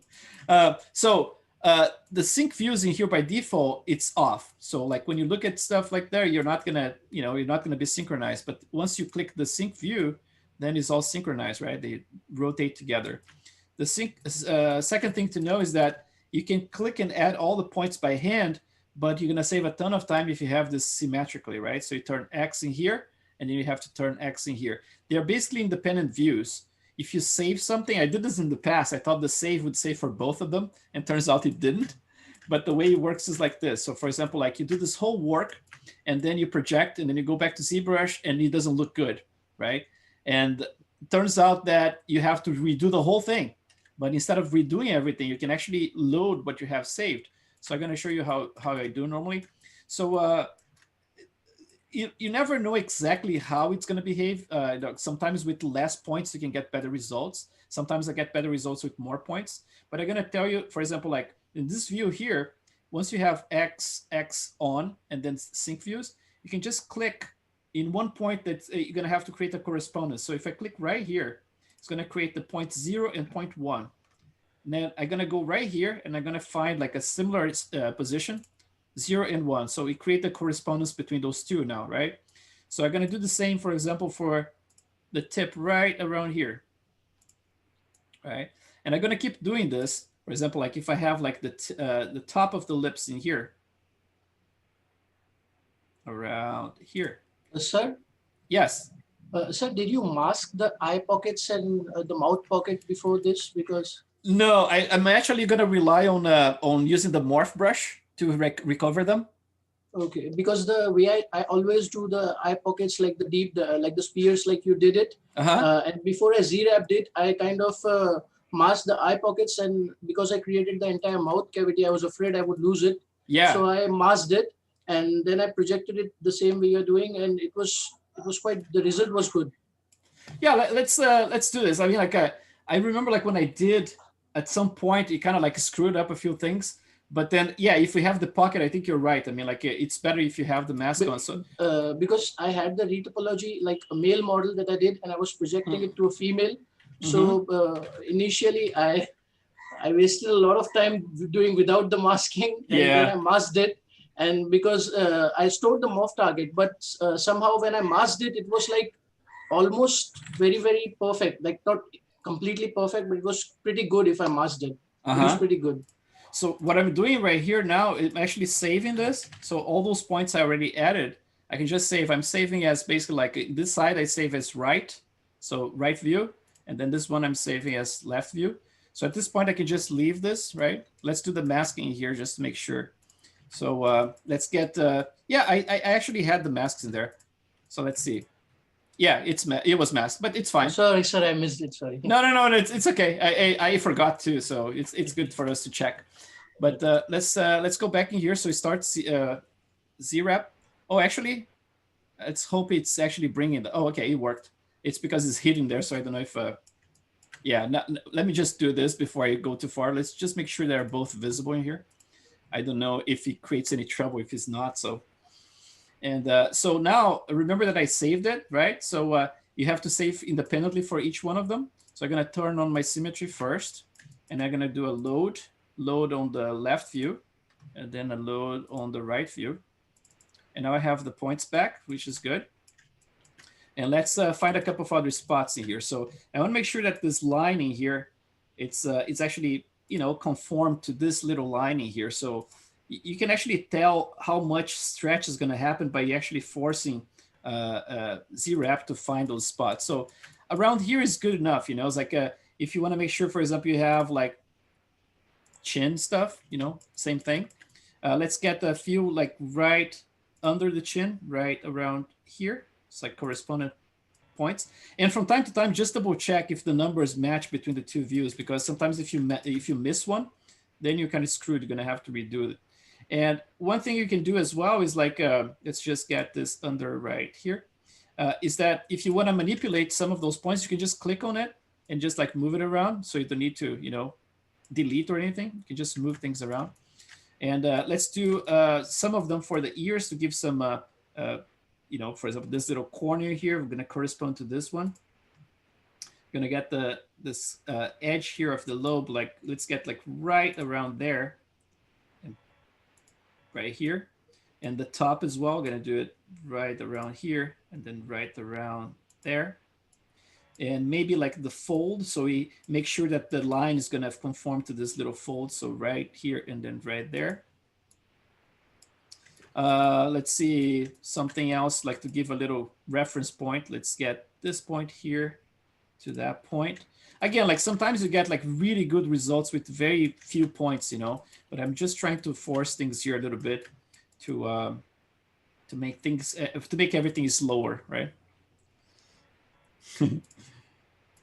So let's try to get like this little corner right here as well. It's a good spot. And then the eyelids are definitely like the most, you know, the ones you have to be careful the most, I would say. Definitely going to have to do some manual work in there. Oh, now I'm kind of like, how do I get here out of this now? Because I'm right, like my zoom actually maximizing there. I don't know how to zoom out. Let's see. Control minus. What's that? Try control minus. Control minus? No. Yeah, that's funny. Let's see. Well, let's keep doing it. And then if I have to save and re-enter, it's going to do that. But that's kind of lame, right? Let's see. Let's just save this left. Just to make sure left and then right. And see. This reset here probably is going to reset the points themselves, right? I don't know exactly how it works, but I think so. That's so lame, man. How can I do this? Oh, right here. I cheated. Let's do it. There you go. I wish there was an easier way to do that. So let's get this thing here. Let's say the corner right around here, corresponding to that one. And then the edges, they're definitely important. But again, because I locked a lot of stuff here, probably it's not going to be, you know, I'm going to have to do this manual adjustment and then projecting ZBrush like old school. So it's going to be fine. I mean, like at the end of the day, it's going to work out. One thing that you have to actually make sure you have is the fold of the eyelid in the right spot, because you want to make sure that this is correspondent. So I'm going to get like, let's say this corresponding to that. And let's get like this deepest point right there corresponding to that. And let's get a little bit more of the lid, this one here, and this one around here. And I think we should be good overall. Let's get like some, you know, spots in here that I can actually make sure that he understands that is the correct spot. Let's try this one in relation to this one, and maybe like something else. Definitely like this area around here, I want to correspond it to that one. It's a little low, but it's okay. Let's do it that way. And what else? Maybe like a spot around here to force it to bring all those edges around there. Let's try, let's see, around here. I don't think I need this, but let's see around here. So it's going to try to stretch that bottom out to the shoulders. Was that? It'd be cool if it'll stretch out the bottom out. That would be amazing. Yeah, one thing I forgot to do was actually to mask the shoulder part, but I can do that with a morph brush, like I said before.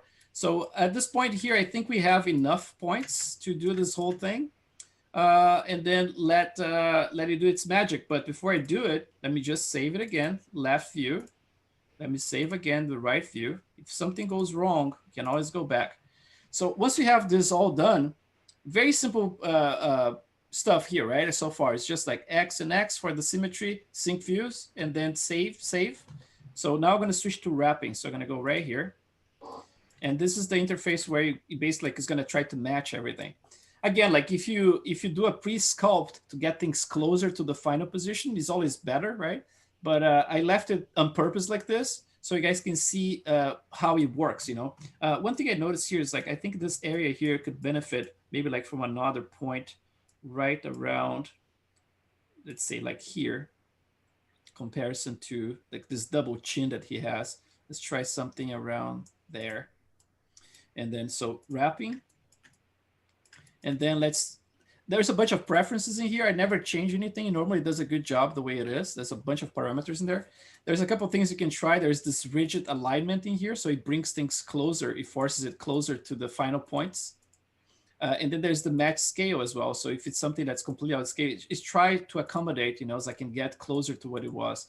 I'm going to keep both of them off, and I'm just going to do it the way it is. So once you have this done, you just say start wrapping right here. So let's see what happens. Oh, look at the bottom, man. Yeah, I think I should go back in there and just mask it. That's the whole like shoulder and stuff. So let's just cancel it here. I have it saved, so let's do just this masking here just to make sure that everything is good to go. So I have the side, the pockets in there, they're all masked. Let's see in comparison to this guy here, if we can just do like a lasso, just go like this, and like this, right around there. Oops. Get this area masked, and I'm gonna just unmask a little bit of this here. That should be good enough, I think. And then anything else we need to project, I mean, like I can do manually, like I said before. Let's do, actually I could bring, yeah, let's do afterwards, it's fine. So let's do this, go back in here, and then start CWrap. Let's load our stuff, and it should be, I think the only point that I missed was just the one in the neck in there. So you're just gonna do that. So left view, right view. Let's do symmetry, and just add that extra point right around there and around, I would say around here maybe. Let's try that. So wrapping, Let's see if he kind of like respects that mask now, if he's gonna go crazy again. He's trying to do something with the shoulders, even though they are masked. Still trying to do something with them.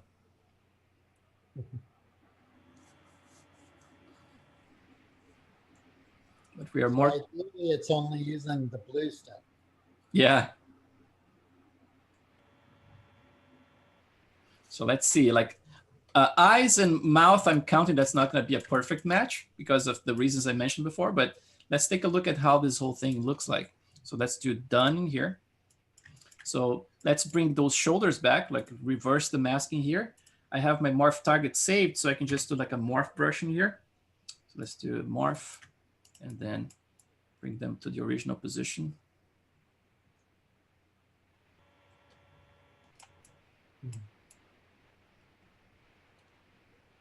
And then I'm going to deal with whatever difference it is by manually projecting that stuff. So let's look again, the face itself, which is what matters here at this point. So the face looks like this. Just bring this, oops, move brush. Where is it? Right here. Oh, there is a little hole in there.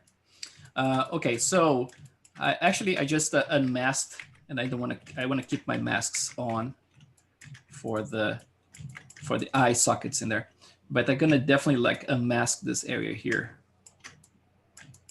I'm gonna unmask this so I can actually smooth this and recover whatever I had before. But the face itself looks really good.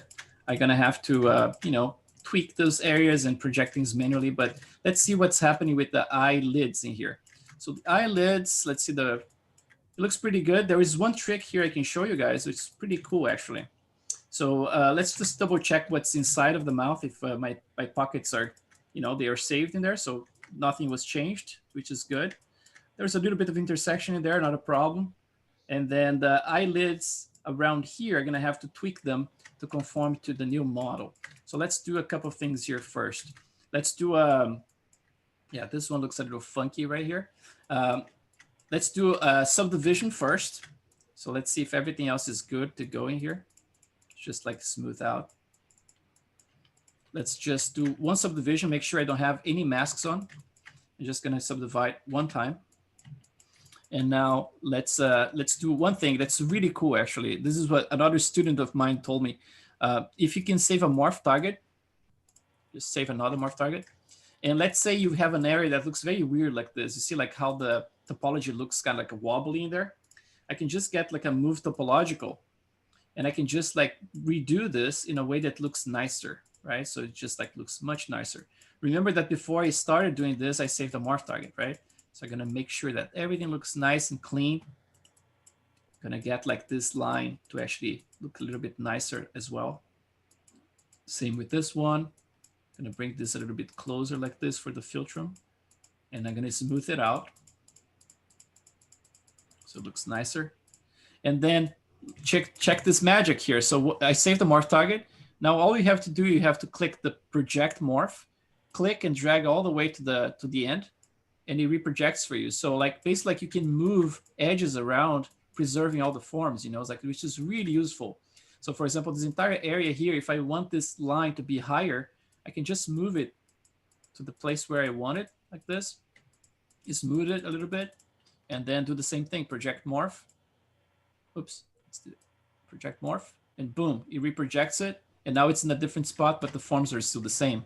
I can do this, for example, like to make sure that this little line right here for my edge loop, it's in the correct spot, so I can bring it deeper, something like that. I'm gonna bring it deeper into the face in there, so kind of like closer to the actual fold. Just gonna do this like in a very cheap way, and then smooth it. So bring it closer in there. Just do like a little smooth now. See if it's gonna do a better job than what I'm doing here. So project morph. So a little bit closer to what it was before. Same here. Let's try that. Yeah, nice. So yeah, you can do a lot of cleanup like that. It's like same with this line here. I mean, like you see, like there is this line is not perfect right around here. I'm gonna bring it down a little bit. So I have like a nicer curvature when I smooth it. And boom, reproject it. Looks nice and clean. So yeah, you can do this all over the place. I mean, like, let's see other areas here. Seems like the eye bag could actually come down around here slightly. Let's try this. Yeah, I'm gonna come even lower because it has like large ones. Lower like this, and then I'm gonna smooth it. Do you ever use the smooth relax? No, the smooth relax, I think it works a little bit different than this, right? Yeah, it keeps the form, but relaxes the geometry. Does it work though? I mean, like I remember trying. You hold shift. While you're smoothing, you let go of shift. It's like with the regular shift, with the regular smooth. And yeah, it's just like any smooth. Just let's try that. I mean, like so I have like my smoothing here, and then I'm gonna start smoothing. You said, and I'm gonna let it go. Let's see. I'm gonna do a little stronger. See, then it doesn't flatten out your stuff. It seems like it kind of like loses the form a little bit. Let's try it. Yeah, it kind of like, I think it mushes up the form a little bit, you know. I think I tried in the past. You see like the whole folding here? So like the nasolabial. So I'm going to go like shift, then we're going to release it. I just do little areas, like if you wanted to spread those loops under the... Yeah. Do little areas like that. Not big smoothing thing. But check the difference right here. Look, I'm going to do like a dramatic one here. I'm going to bring this all the way down here. And I'm going to smooth it like that. I'm going to do the morph. It recovers it completely. Yeah, so I kind of like, yeah. I tried that one in the past, you know, it's like I didn't quite like the result because it was definitely smoothing my forms. But this is guaranteed, man. It's like you can really easily, you know, it's like go there, fix all this stuff, you know, anything that looks a little funky. For example, right here looks a little funky right now. So we're going to go up. And smooth this area out, make it a little bit more square, and then around here, and then just boom, and there it is. So once you have like everything in place, I mean, like even those lines around here, I mean, like if I want to get this really conform to the neck, let's try like this, like a little bit better distribution in there. Maybe bring this one down. Let's see, like using the other smooth with this might make it easier to move stuff around. You know? Yeah. I mean, like, yeah, if you're using combination, probably. So, and then you're gonna go like, boom, project, and that's it. So like all clean. So now we have to project the face, right? Because we lost already of, you know, a lot of the detail. I mean, like the edges are in the correct spots right now. The topology looks really nice, right? Like things are pretty much like in the spot. Look at the nice work it did with the ear, just with the few places we put in there. So now what do we have to do? We're gonna have to project this thing. So I'm gonna do the same thing I did before. I'm gonna isolate the inside of the eyeballs.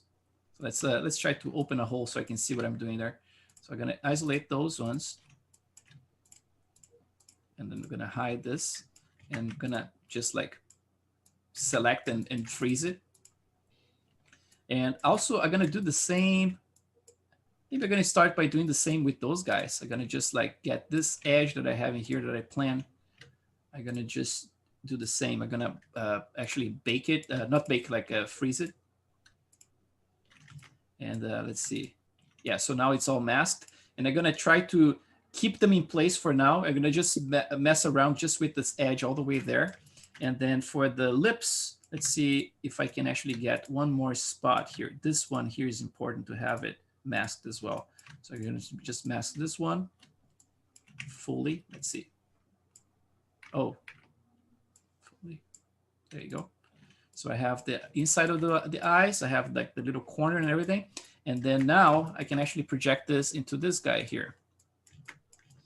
Actually, let's do this with the rest of this area here all masked out as well. Just gonna bring it up with Move Brush. just to conform a little bit more to that.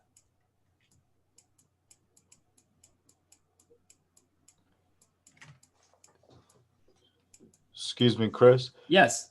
I was a little concerned about the Z wrap for Macintosh, but like apparently they do have a version now. Oh, nice. Because it used to, yeah, it only was PC before.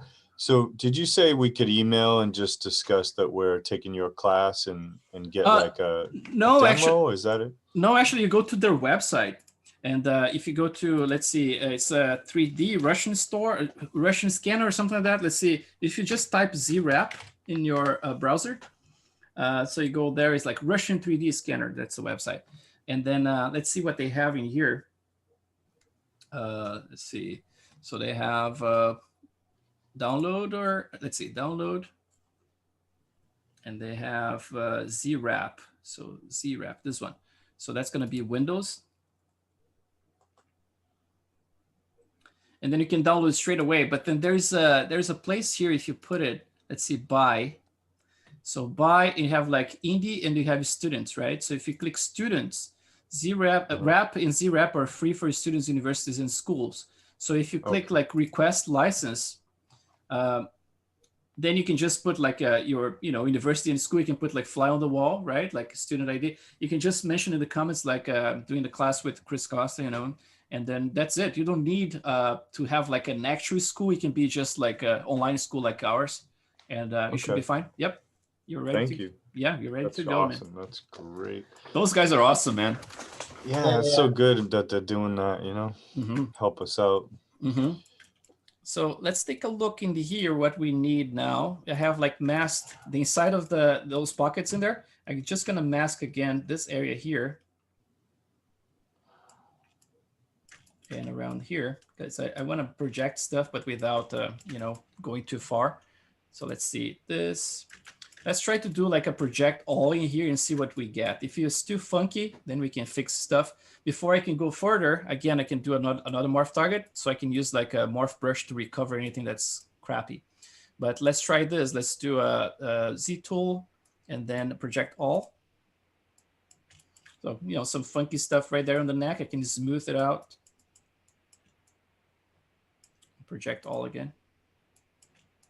You can project until you get rid of all this stuff. You can actually use a move brush in there. Yeah, so let's take a look at the face itself here. So if I hide it, so this is the new projection, right? I can go further, one step further, and actually subdivide this mesh a little bit further. So I have 89,000 polys. I'm gonna subdivide to 359. I'm getting a little bit of an artifact right there in the corner. And that's always a tricky one because ideally you would have that masked out. This process here, we're actually projecting a model that has like closed mouth into with an open pocket. And also we are projecting a sketch model into an actual model. So there's definitely like some little things here and there we're gonna have to tweak. It's not gonna be like a perfectly automatic system. But it's going to be really close to what you need. It's like there's a little bit of work involved, but it's not terrible at all. So let's do at this level here. I'm going to do the same thing. I'm going to do, I don't think I need more detail than this. I think at 359, yeah, I think I'm going to have enough stuff to start my work. I could potentially go like one subdivision more, but higher, but I'm not going to do that. So I'm just going to use this model as it is. I'm going to hide this parts here, like the edges. In your model depends of obviously how you're planning your model, but you might have to actually paint manually those edges to hide them if you don't have like a well-planned pocket in there. But in this case here, since I have it, just gonna hide those guys, and then gonna remove this one, and I'm gonna mask this, go back. And I'm going to do the same thing. If I want to make sure I'm not affecting that corner in there, you can actually paint a little mask. Oops. Paint a little mask just in the corner, just to prevent that, So it's nothing's going to happen there. And now I can actually see what I'm doing in there. So I'm just going to paint the mask all the way around here. Switch to the mask here again. Just Sorry? out of curiosity, Chris, is there a reason why you don't just like do your initial kind of base sculpting in a kind of cleaner mesh? Oh, my base sculpting? Yeah, I'm just curious because it just seems like if you just had originally done like moving and sculpting on this mesh, you wouldn't have to do all of this work. Yeah, it totally makes sense, man. And I swear, man, this was my intention since the beginning. And I was like, was to have like a nice base mesh I could use for all of them. But the thing is, like, if I start from a base mesh, there is always this thing about getting too lazy. And then I want to start with a fresh thing, you know. It's almost like having a block of clay, and then just like trying to get the forms like without any interference, you know.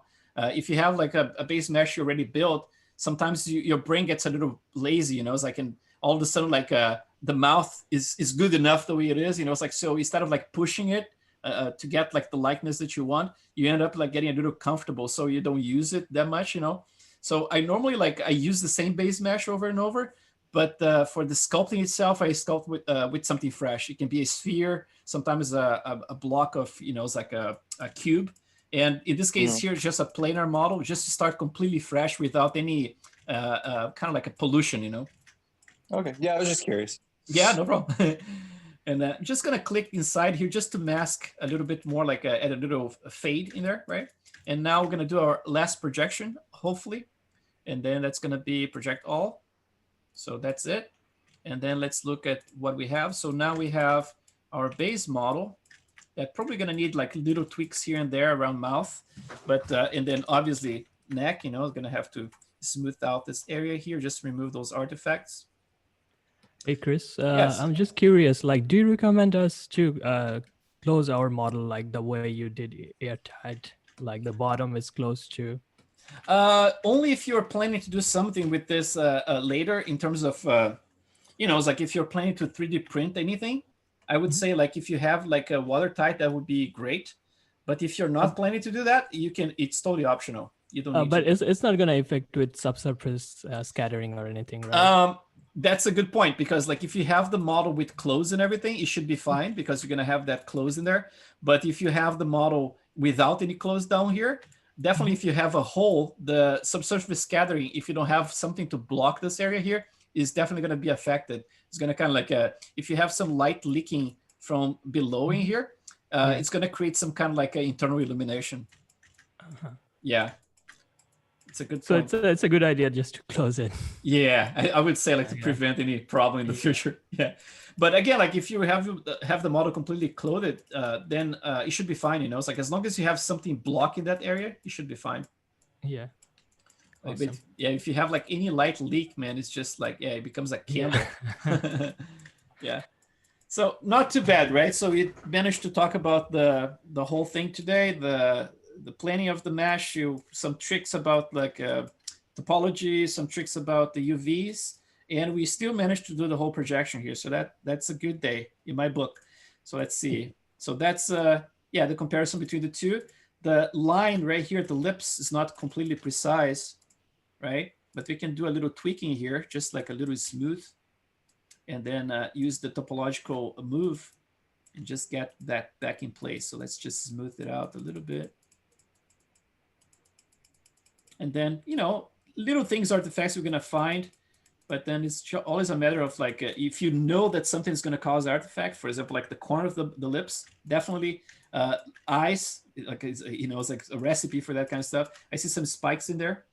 One thing I have to say is that if you see spikes like this happening, don't ever go HD if you have spikes like this happening, you know, it's like clean them up first, make sure you go around the model and look around and find areas that you have like any type of spikes like this and clean them up. Because once you go to HD with the spikes, they actually, the effect becomes magnified.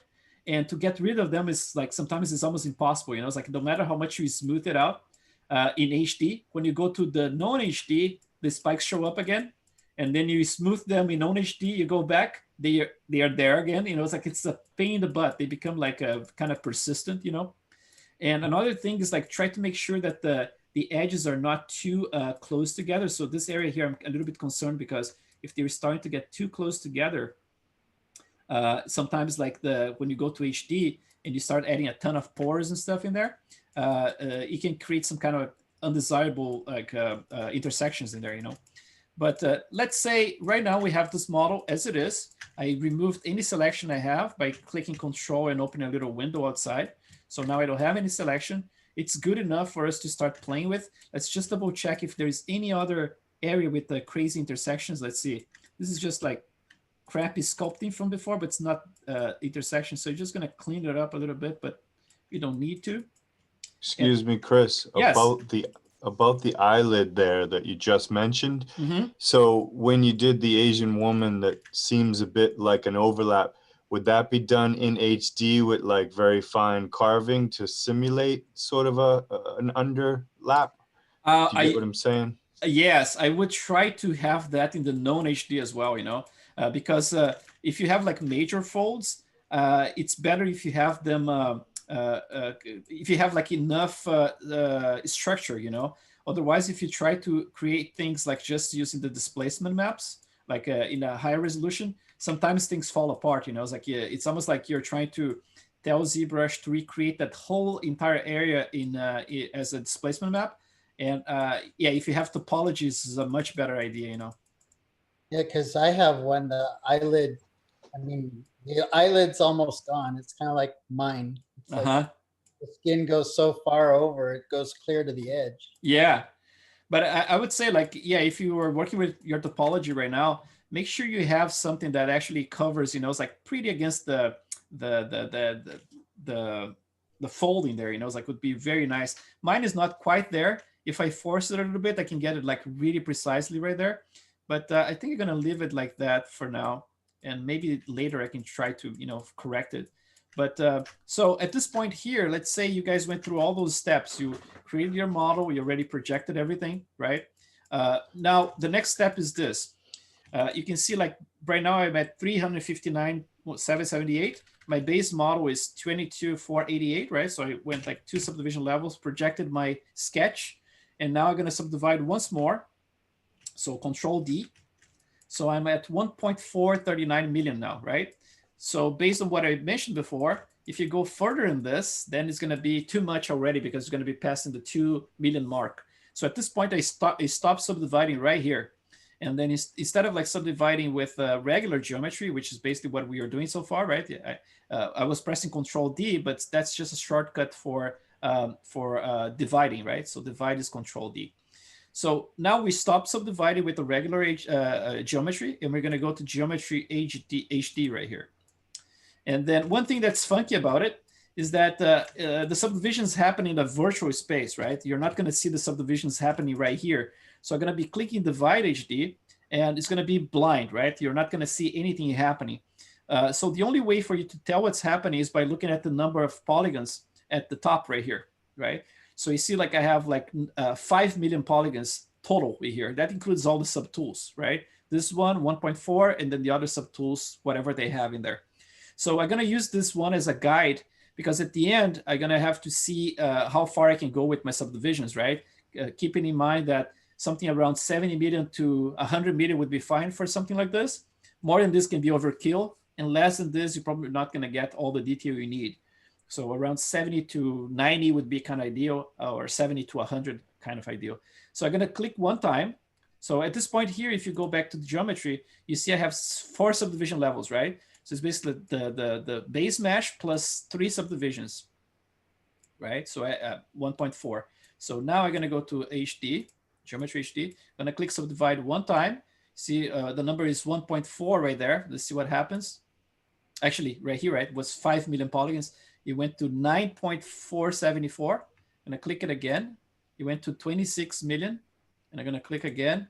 Now it's at 95,820. 92 are this model, and the rest of it is the other subtools, right? So at this point, I stop pressing it. If you press it again, that's going to subdivide 4 times, right? So you're going to get like a very large number in there. You don't want that. So at this point here, this is already a HD model, right? But we're not seeing any of the HD geometry happening in there because you have to enter HD to be able to see and to sculpt things in HD. So how do you see this? There are 2 ways. The first one is doing a preview of what's HD. In that case, is for example, like if you want to do like a screen capture of your model with all the details in place, you can generate a preview of everything that's HD in it. And you do that by keeping your mouse outside of the model and just pressing A. You're going to notice some artifacts, and this is new actually. I'm actually complaining to Pixelogic for about a month and a half now that this wasn't there before. You see like those artifacts around the eye, around here, and then chin and there. This stuff wasn't there before, and then so far they cannot find what's causing it. But I would say like 2 or 3 versions before this, it wasn't happening at all. I used to do this all the freaking time. So this is a new thing that's, but so as soon as you click outside and you start spinning your model around, the preview mode goes away. This is just like, you cannot move your camera, right? It's just like, it's a preview just to show you what's the HD, what's happening with HD around there, right? So before I go HD, I'm gonna just save this model to make sure we have it to a point that we can use as a backup so if something goes wrong. So it's kind of like a BPR then. Yeah, exactly. It keeps those maps kind of like in the virtual space. So every time you enter HD, it brings up that, it's like I don't know if it reads those maps virtually and then incorporates and show you the result. And then every time you get out of it, it kind of resaves it. And then you're back to, non-HD. So the way I enter HD is like this. If you enter HD from the front, right? So I'm going to click, keep my mouse right around his forehead. I'm going to press A. So I'm going to press A right here. So it's going to enter HD. And you're going to see a circle. So that's the circle here that's actually going. It's almost like a virtual cylinder that just shoots across the model, right? Goes all the way to the back of the model. So sometimes this can be a little sucky, it's like because you want to make sure you're using the maximum amount of polygons you can to, for example, like you don't want to sculpt part of the face and then have to enter HD again just to sculpt the other part of the face. As you can tell, HD is everything that's lighter here. This is all non-HD. And if it's non-HD, you cannot even sculpt in here. If you press solo, for example, this is all that's, this is the sculpt area that you can actually sculpt. Anything else other than this is just showing you here as a preview, but you're not sculpting, So instead of using that, pressing A from the front, I'm going to do a couple of different things here. The first one is going to be use my poly groups that we already spoke about how to create them, right? And how to go about when you're doing the UVs. And I'm going to hide all the things here that I want to actually sculpt in HD. So I'm going to hide all the visible things. I don't want any of those pockets, anything like that, because just remember, if you enter HD, anything that you don't actually need is gonna end up like stealing the focus. It's like going to steal a lot of polygons that you don't want to be stolen. So at this point here, let's say I want to sculpt this entire mask. So I don't need the pockets inside of the mouth. I don't need anything else other than ears and the head, right? So sometimes, even at this point, if you press A from the front, the cylinder sometimes doesn't capture everything. But for some reason, when you go from the side and try to keep like the perspective off if you're going from the side, I normally start my my HD by keeping my mouse around like the edge of the nose in here, because it's kind of like a central part. And I'm going to press A. And now it's going to go HD. And as I planned this model here, it was able to capture everything that I had in that area. So right now, this model here has 36 million polygons, right? And it's completely HD. So the cool thing about it is that if I try, for example, like just as a test here, and I start like adding some pores in there, right? It has a ton of detail now, it's like in 36 million polygons just for the mask and ears, you can add a ton of stuff. In my old model, when I got to this area here, everything was very crunchy and didn't have enough detail at all.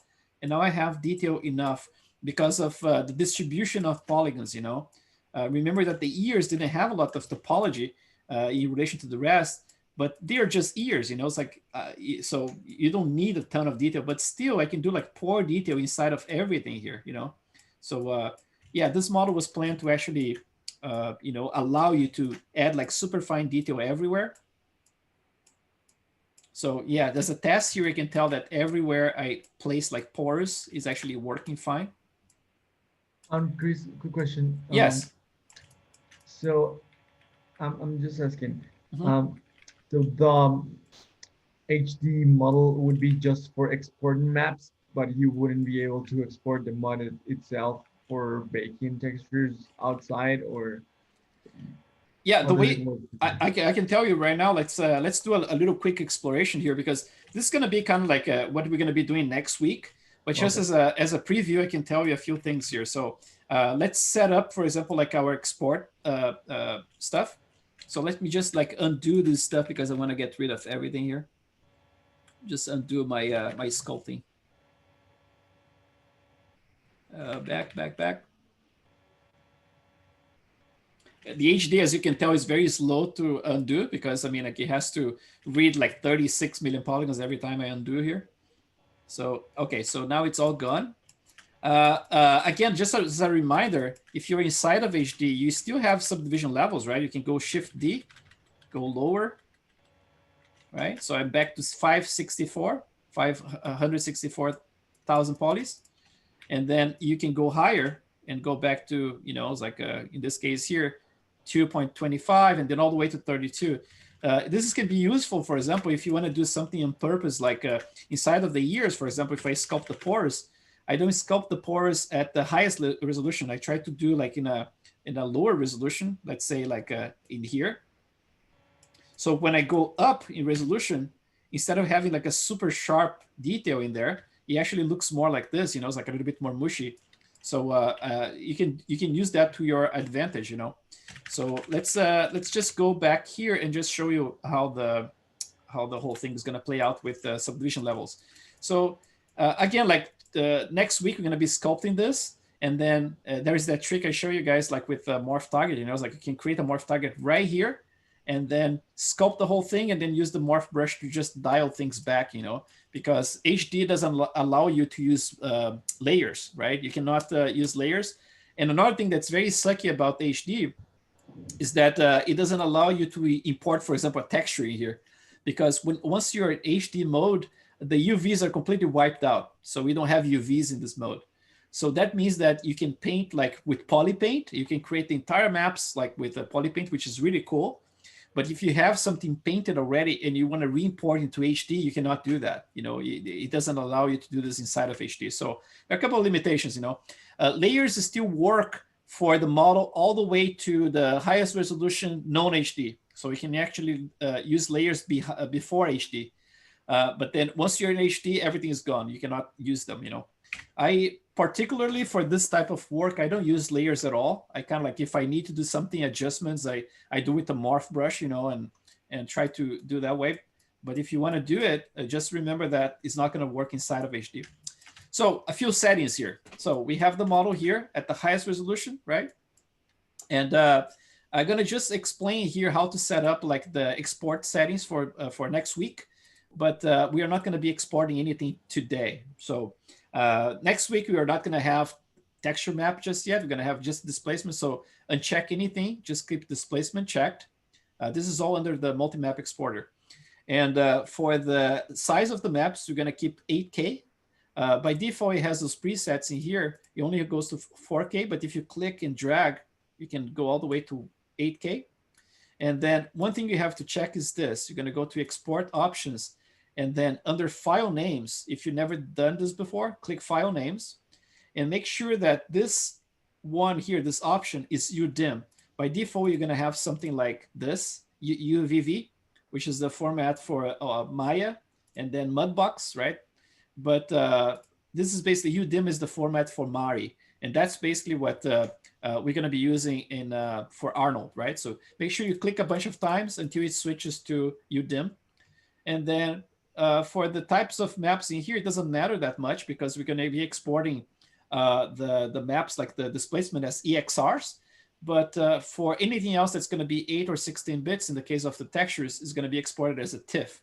You can change this as well if you want. Like there's PSD as an option, right? Or BMP here, TGA. There's a bunch of different formats. I normally keep both in TIFF and then UDIM in here, and that's it. Now, for the options in here, we're going to turn on the switch morph target. We are not going to be talking about it today, but I'm going to explain next week why we're turning this on. You're going to need it for sure. The map border, if you're getting any seams, which I doubt, but if you are having any seams, I would recommend increasing this number a little bit, maybe like 12 or 16, because that's basically like it creates like a flood, you know. It's like, so when it reaches the edge of the aisle of the UV, it actually creates like, it repeats that pixel a bunch of times, kind of like creates an offset, you know. So if the last pixel is like 50% gray, it's going to repeat a bunch of 50% gray pixels, like 8 of them, kind of like almost like an offset out of that, right? So that can prevent any seams to happen. But if you have like your aisles of your UVs, like your UDIMs too close to each other, imagine like if you have them closer than 8 pixels for each other, if you're sending 8 pixels from both directions, you're going to end up like having some overlapping, and it's going to create a bunch of artifacts. So make sure that your aisles are far enough, you know. But yeah, so 8 pixels should be by default okay. And then for the displacement map options, we're going to use those options in here. It's the kind of stuff that you definitely don't want to use if you're doing export displacements without HD geometry, because if you turn on adaptive, it basically becomes like 3 or 4 times slower to export the maps. And the DP subpix is kind of like a pseudo smooth that ZBrush does during the render time. So for example, like it blurs the map slightly, you know, a couple of pixels, just to make sure it doesn't have like any stair stepping happening. And this again increases render time, like to export. So by default, if I'm not exporting HD geometry, I keep those ones off, and it still gives me like good results. But HD is so good that it kind of like uses this and it still exports super fast. So you do like adaptive and then maximum here to get like super smooth maps. I don't use any smooth UV, and I turn off the smooth UV in Arnold's as well. Next week, we're going to be talking about it. And a couple of other things you're going to have to change. By default, ZBrush uses 0.5 in here for the, imagine like this is like the 50% gray, right? So that means like this is the mid level. So that's the base level. And that means that if you're using, for example, 16-bit maps, 16-bit maps don't accept like negative values, right? Negatives are not allowed. So once you reach like black, it doesn't go below black. So that means you have to start from a gray level if you're using like 16-bit maps, right? But in the case of 32-bit maps, what happens is that it goes below 0. So if you have like a negative value, like minus 0.5, it's totally acceptable because you have so many colors possible in a 32-bit map that you can afford that. You know, it's like in the case of 16-bit map, there is a clamp that happens very fast. It reaches white or reaches black, it clamps, and that's it. But again, we're going to switch to 0 in here because that's what Arnold asks. And once we do this, it's super easy in Arnold. We don't have to do any offsetting and minus 0.5 in Arnold. You know, it's like you just keep like everything default. So bring it to 0, and you're going to turn on 32 bits and EXR. And anything else here, you keep the same. So scale at 1, intensity at 0, and that's about it. So just going over it again. So displacement is on. You're going to switch to 8K. Map border 8, switch morph target, file name, make sure you have UDIM in there, and then TIFF and TIFF. You can use override if you want, just in case like you're exporting multiple versions of it, just make sure that overwrites the old version. And then here, we're going to use adaptive, DP subpix at 4, mid at 0, 32 in EXR, and that's it. Another thing that I normally do, and I explained in the previous classes, and I think goes pretty much like with what you're saying about the base mesh, that we are not going to be exporting like a super high resolution mesh. This is a trick that I use.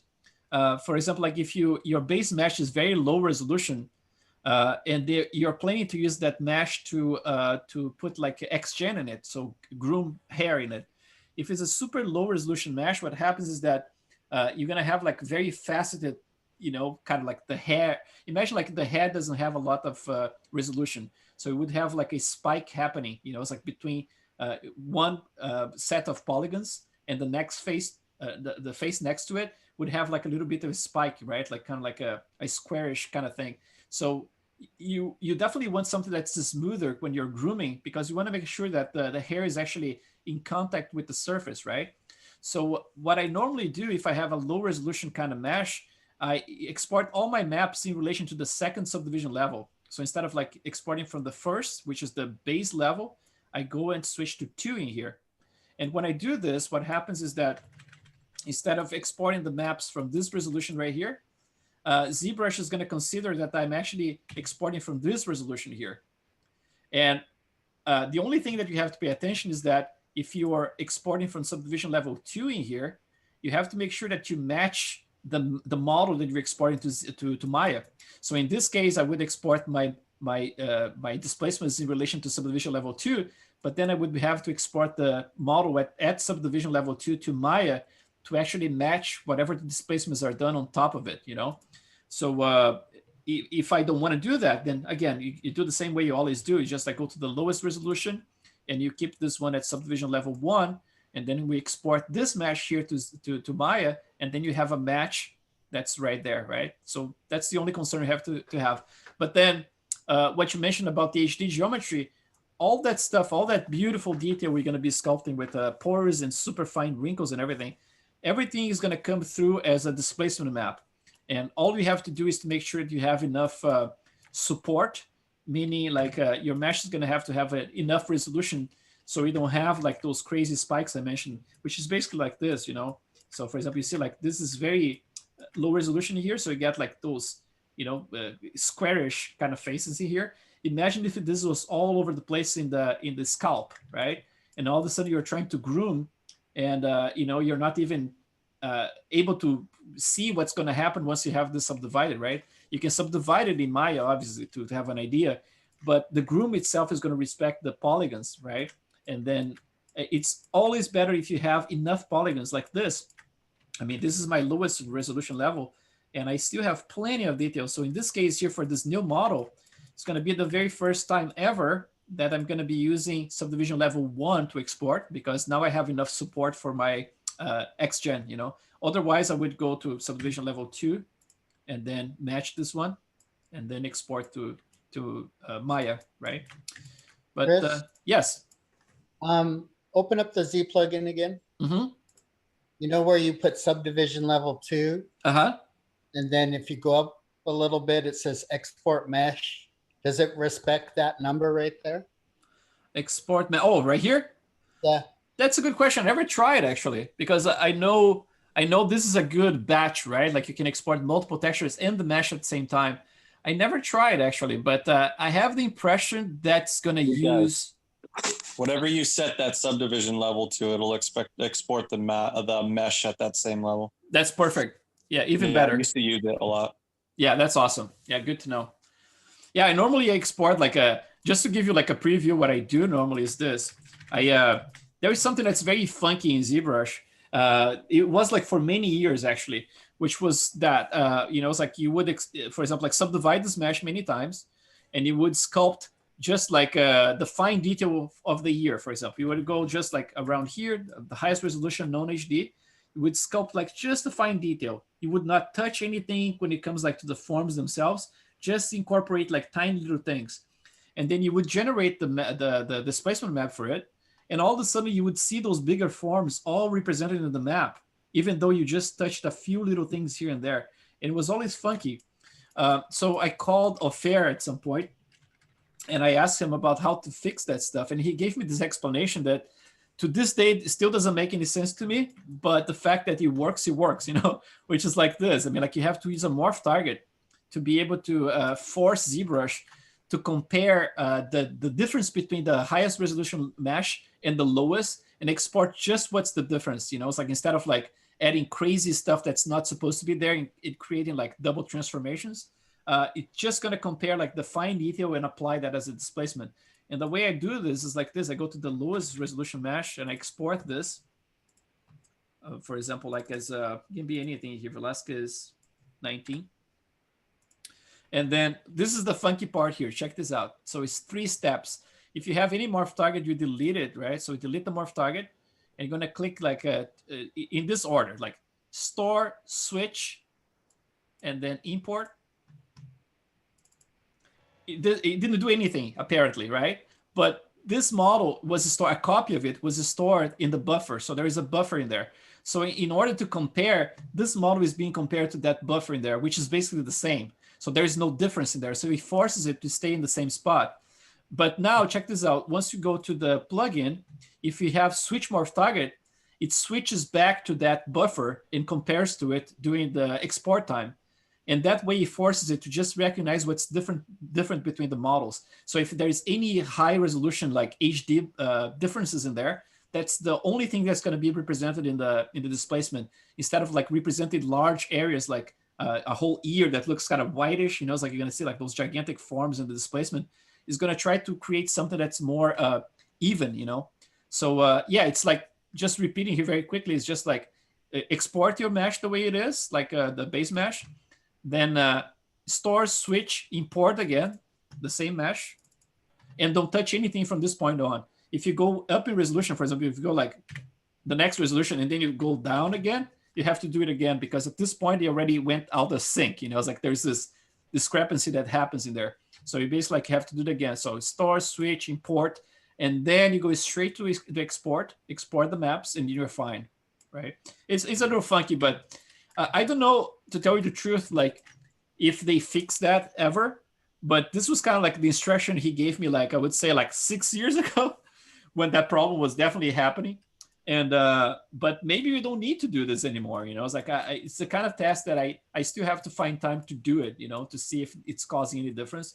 But this one is the one I can guarantee 100% that a match is going to happen between whatever you have in terms of detail in ZBrush and Maya. It's like it's going to be a perfect match. Everything you just explained, I've watched in the video once, and I knew it was so vital. And it scares me even when you explain it right now. I'm like, I'm going to forget this. That one part is like, it's just like this mystery little combination that you got to do. And I'm like, yeah, there's I remember like back in the day at ILM, I created a little script, it's like you can, I don't even remember how to create scripts anymore, but I did some programming in ZBrush in the past. I have like a couple of things I did, but one was a super simple script that would do exactly that. It's like we just like in one button, you just like delete, store, switch, import. So the only thing we do is like click the button and just press select the mesh, and then that's it, and then that's all done. I did this like for some people who are in the same situation, it's like you, like afraid of doing stuff. And I said, no, just click this little button. So I create a little interface button. I think it was at the bottom here. Just would click it. Oh. And, yeah, just so important. Well, I wrote it down. I'll probably have to watch this video 10 times to get it through my head. It's like a dance step, but I don't know.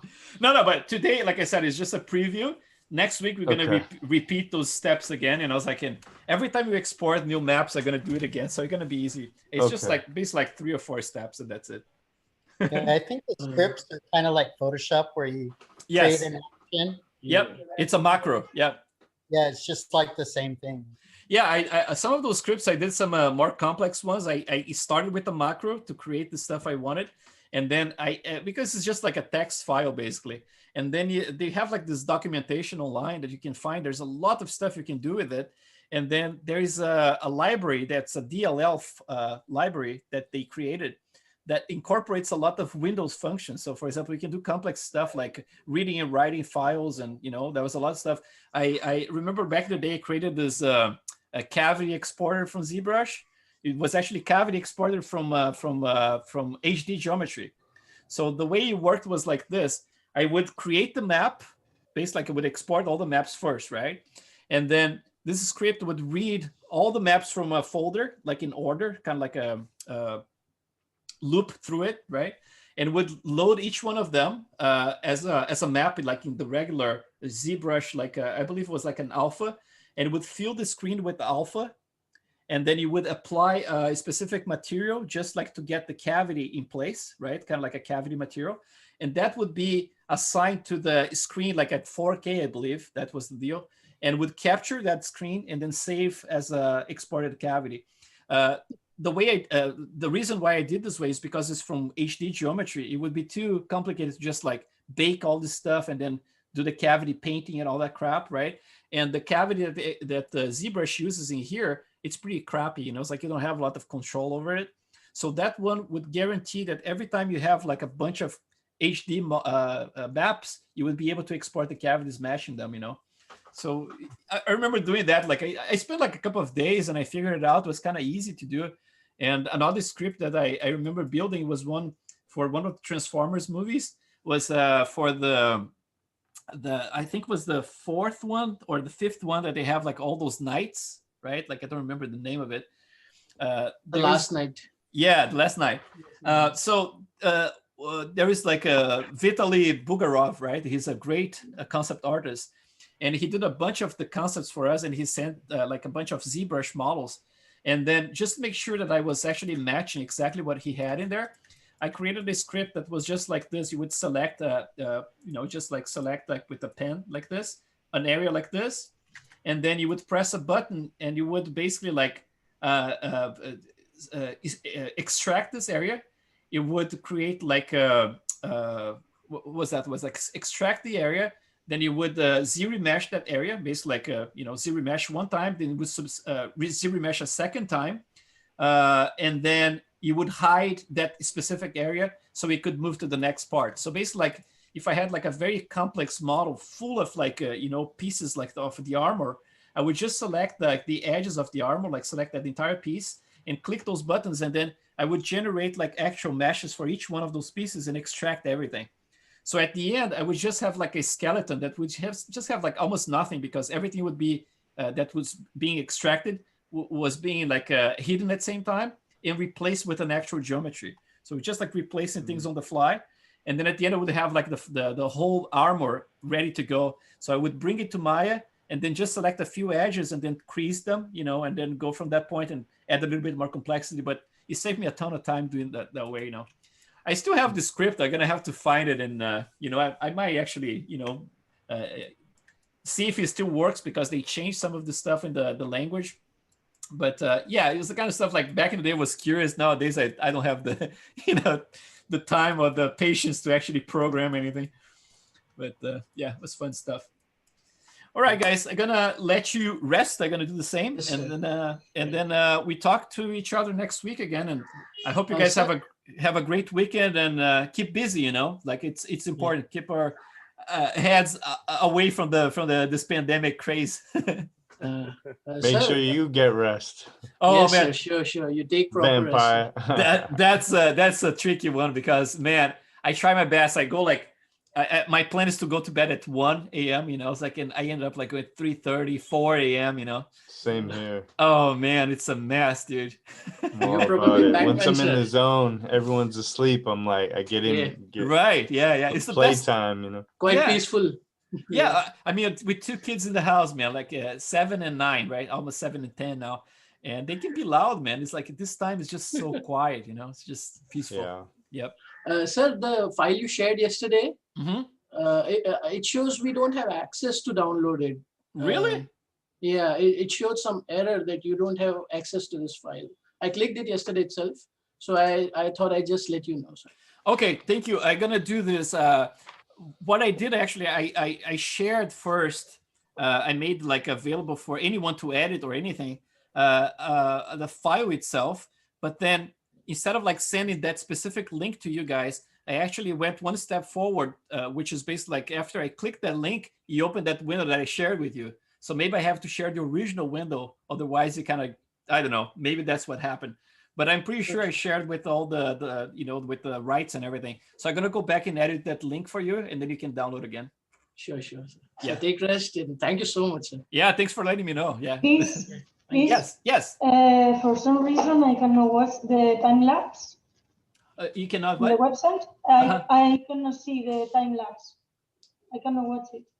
I don't know why it's keep loading and loading and loading. The time lapse, the one. Yeah, let me check. Look. The first video, the time lapse. Yeah. So let's see. I don't know why. So if I go on here, Instagram too. This one here. Yeah. Are you trying to see it from your desktop? Yeah, well, from my desktop, yeah. Yeah, because some people complain that the new update on the iPhone actually is not allowing people to play the videos for some reason. No, but it's in my computer. Huh. Any of you guys having the same problem? No. No, I was able to watch it. Not really. Huh. That's weird. Yeah, you know what happens sometimes, like not sometimes, like every time when I post those time lapses, I actually host it with the school itself because I don't care if they're being pirated or anything. So they use just like the default codecs for everything. But if you're having problem with this one, I can actually re-upload it with the other codec I use with encryption and everything, and then that should show in there. So I'm gonna try to do this. I'm gonna upload another one, and I'm gonna be kind of like gonna be one after the other one. You're probably gonna see this one at the top, and kind of like an alternative version underneath, right? Okay. Yeah, it's gonna turn off your extensions in your browser. What's that? Sometimes the extensions. Oh, maybe extensions in the browser. Have you tried with different browsers like Firefox and Chrome? No, but I'm gonna try. Yeah, definitely. Yeah, it could be that one. Yeah, take a look. Okay. All right. Thank you so much. Thank you. See you guys. Hey, have Thank fun. you, sir. Hey, Chris, one more thing before you go. I'm not on Facebook anymore, so when I'm done with sculpting and stuff, should I just email you? Yeah, let's do that. Email me. Are you on Instagram? Yeah, I'm on Instagram. Okay, yeah, because I mean, like normally people when they finish their work or it's like or when they have something in progress, they tag me. I turned off my tagging because a lot of strangers, it's like they would tag me for no reason. Like they would just like, oh, I'm working this model here. Tag me, I was like, what the fuck? It's not like, not even asking like, oh, Chris, can you say something? Which is no, I wish I had the time to do this for everybody out there, but not even that. Like they'll even introduce themselves, just like tag me, So I blocked it. But I think like the ones doing this the most, I think they're gone already. So I'm gonna turn on my tag again. So you guys, if you have any progress and stuff, just tag me. And if you have like at the end of the whole thing, like a final model, I would love to, it's like if the model is really cool, I can just share it, and that brings a lot of followers normally. That's cool. Okay. Yeah, I mean, I'm kind of separating myself from social media due to recent issues I've had with it. You're right about this. I'm actually trying to find alternatives. It's like I'm looking at all the alternatives, like from MeWe to whatever it is. It's like this MeWe is interesting because it doesn't use like any of the crazy technologies of facial recognition or anything. The disadvantage is that it's kind of like it's a user base, kind of like finance, right? So everything is free and everything, but if you need, for example, like to create a page for your company, then it's paid. It's like I think it's like $2 a month or something. But okay, I mean, I'm probably just gonna do like the Artstation thing. I just don't want to be. I'm just tired of getting involved in political conversations with people, and then twisting my words and thinking I'm one thing and not when I'm a total opposite. So yes, I'm just trying to stay away from Facebook in particular. I'm on Instagram, but I just don't do a whole lot of activity on it. You're so right, man. Don't engage. You're so right, man. It's just I'm just getting sick of people. People are getting to be babies, and I'm kind of over it. So. You're so right, man. I'm taking my ball and going home. I need to get rich and buy my island and fuck off from people because I'm kind of done with it all. Man, like myself, I mean, like I cannot put myself in a box and say like I'm a libertarian because I'm not. Because even libertarians, like there's a craze part in there. But I try to be as apolitical and not trust government at all as I can. And because I do this, I piss off both sides, and you know that, right? We interacted before. So I comment on your posts all the time, and I find the people that comment with you hilarious. But it's just most like people are just fucking pansies and can't handle a little joke. So that's right, man. Yeah, it's a crazy time because anybody who was a bit off the road apparently went radical all of a sudden. So it's been a pain in the butt. It's a pain in the butt. But yeah, anyway, guys, be safe, be well. Don't trust government. You too, man. I still have to deal with computer issues. My computer still will not function properly, so I'm bigger fish to fry for sure.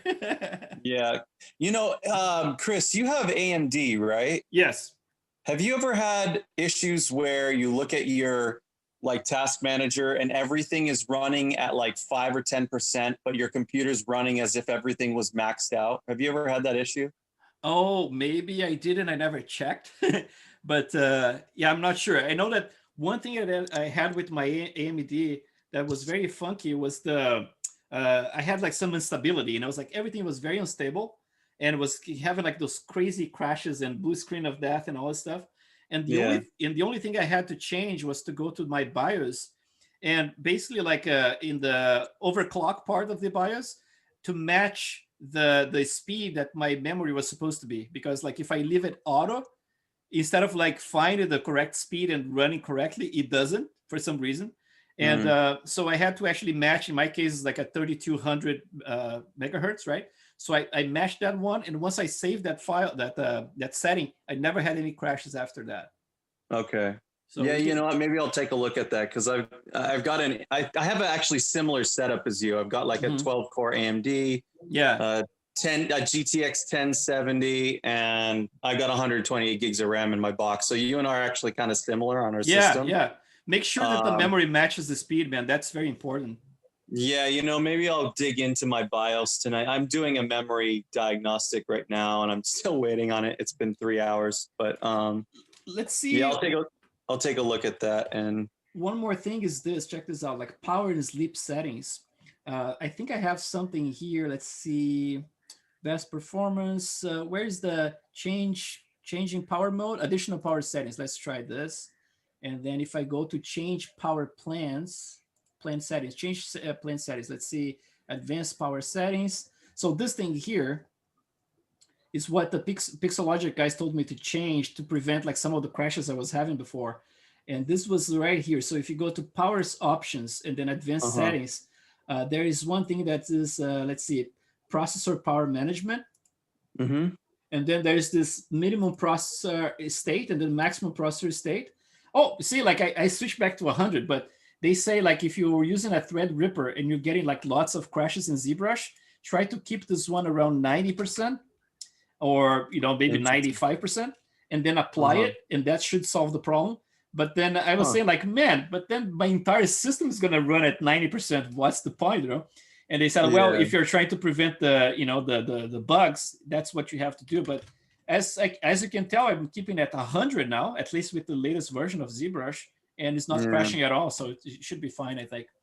Yeah. Okay. Thanks. Yeah, because I remember you posted about your AMD, like, I think it was like a couple months ago. And I was like, oh, some of those things, because I was having a lot of crashes about 3 months ago or 4 months ago with ZBrush, where it was like, it was the stupidest little thing. Like I would just do a little sculpting and then it would just literally, it wouldn't even do an auto save or quick save or anything. It would just crash on me. Yeah. And then I just kind of dealt with it because I couldn't figure out how to fix it. And then it just kind of went away. But yeah, I mean, it was painful for me because like it was an expensive system, you know. It was like I just wanted to work the way it's supposed to work, and then it's a little finicky, you know. It's like once you fix those things, it's solid. I mean, like it's very solid. You know, it's like including that little DLL that I had to replace for the Unfold 3D to work in Maya. So combine like those three details, that's what I did. And then the recent one was this conflict that I was having here, which is basically like I just have to plug things in the correct USB ports, and all of a sudden like all the bugs went away. So that's good too. But yeah, just trial and error, man. It's Yeah, I'll take a look at the RAM issue. That might actually be part of it because I did have issues with MSI's like whole installer stuff, like totally got wiped clean like 4 or 5 days ago, and that's where my system started kind of going funny. So it might have changed some of the RAM settings. So maybe I'll take a look at that when it's done doing whatever the hell it's doing. So definitely, man. And just thanks, dude. I appreciate it. No problem. And Karen, I actually got your email. I read it before, but I mean, like I had to take my sweet time to actually reply to a couple of you guys. And so I'm going to do this between today and tomorrow for sure. Great. Awesome. Right. Thank you. Thank you. All right, guys. See you. Have a good night, guys. See you, sir. Good. Thank you, everyone. Bye, sir.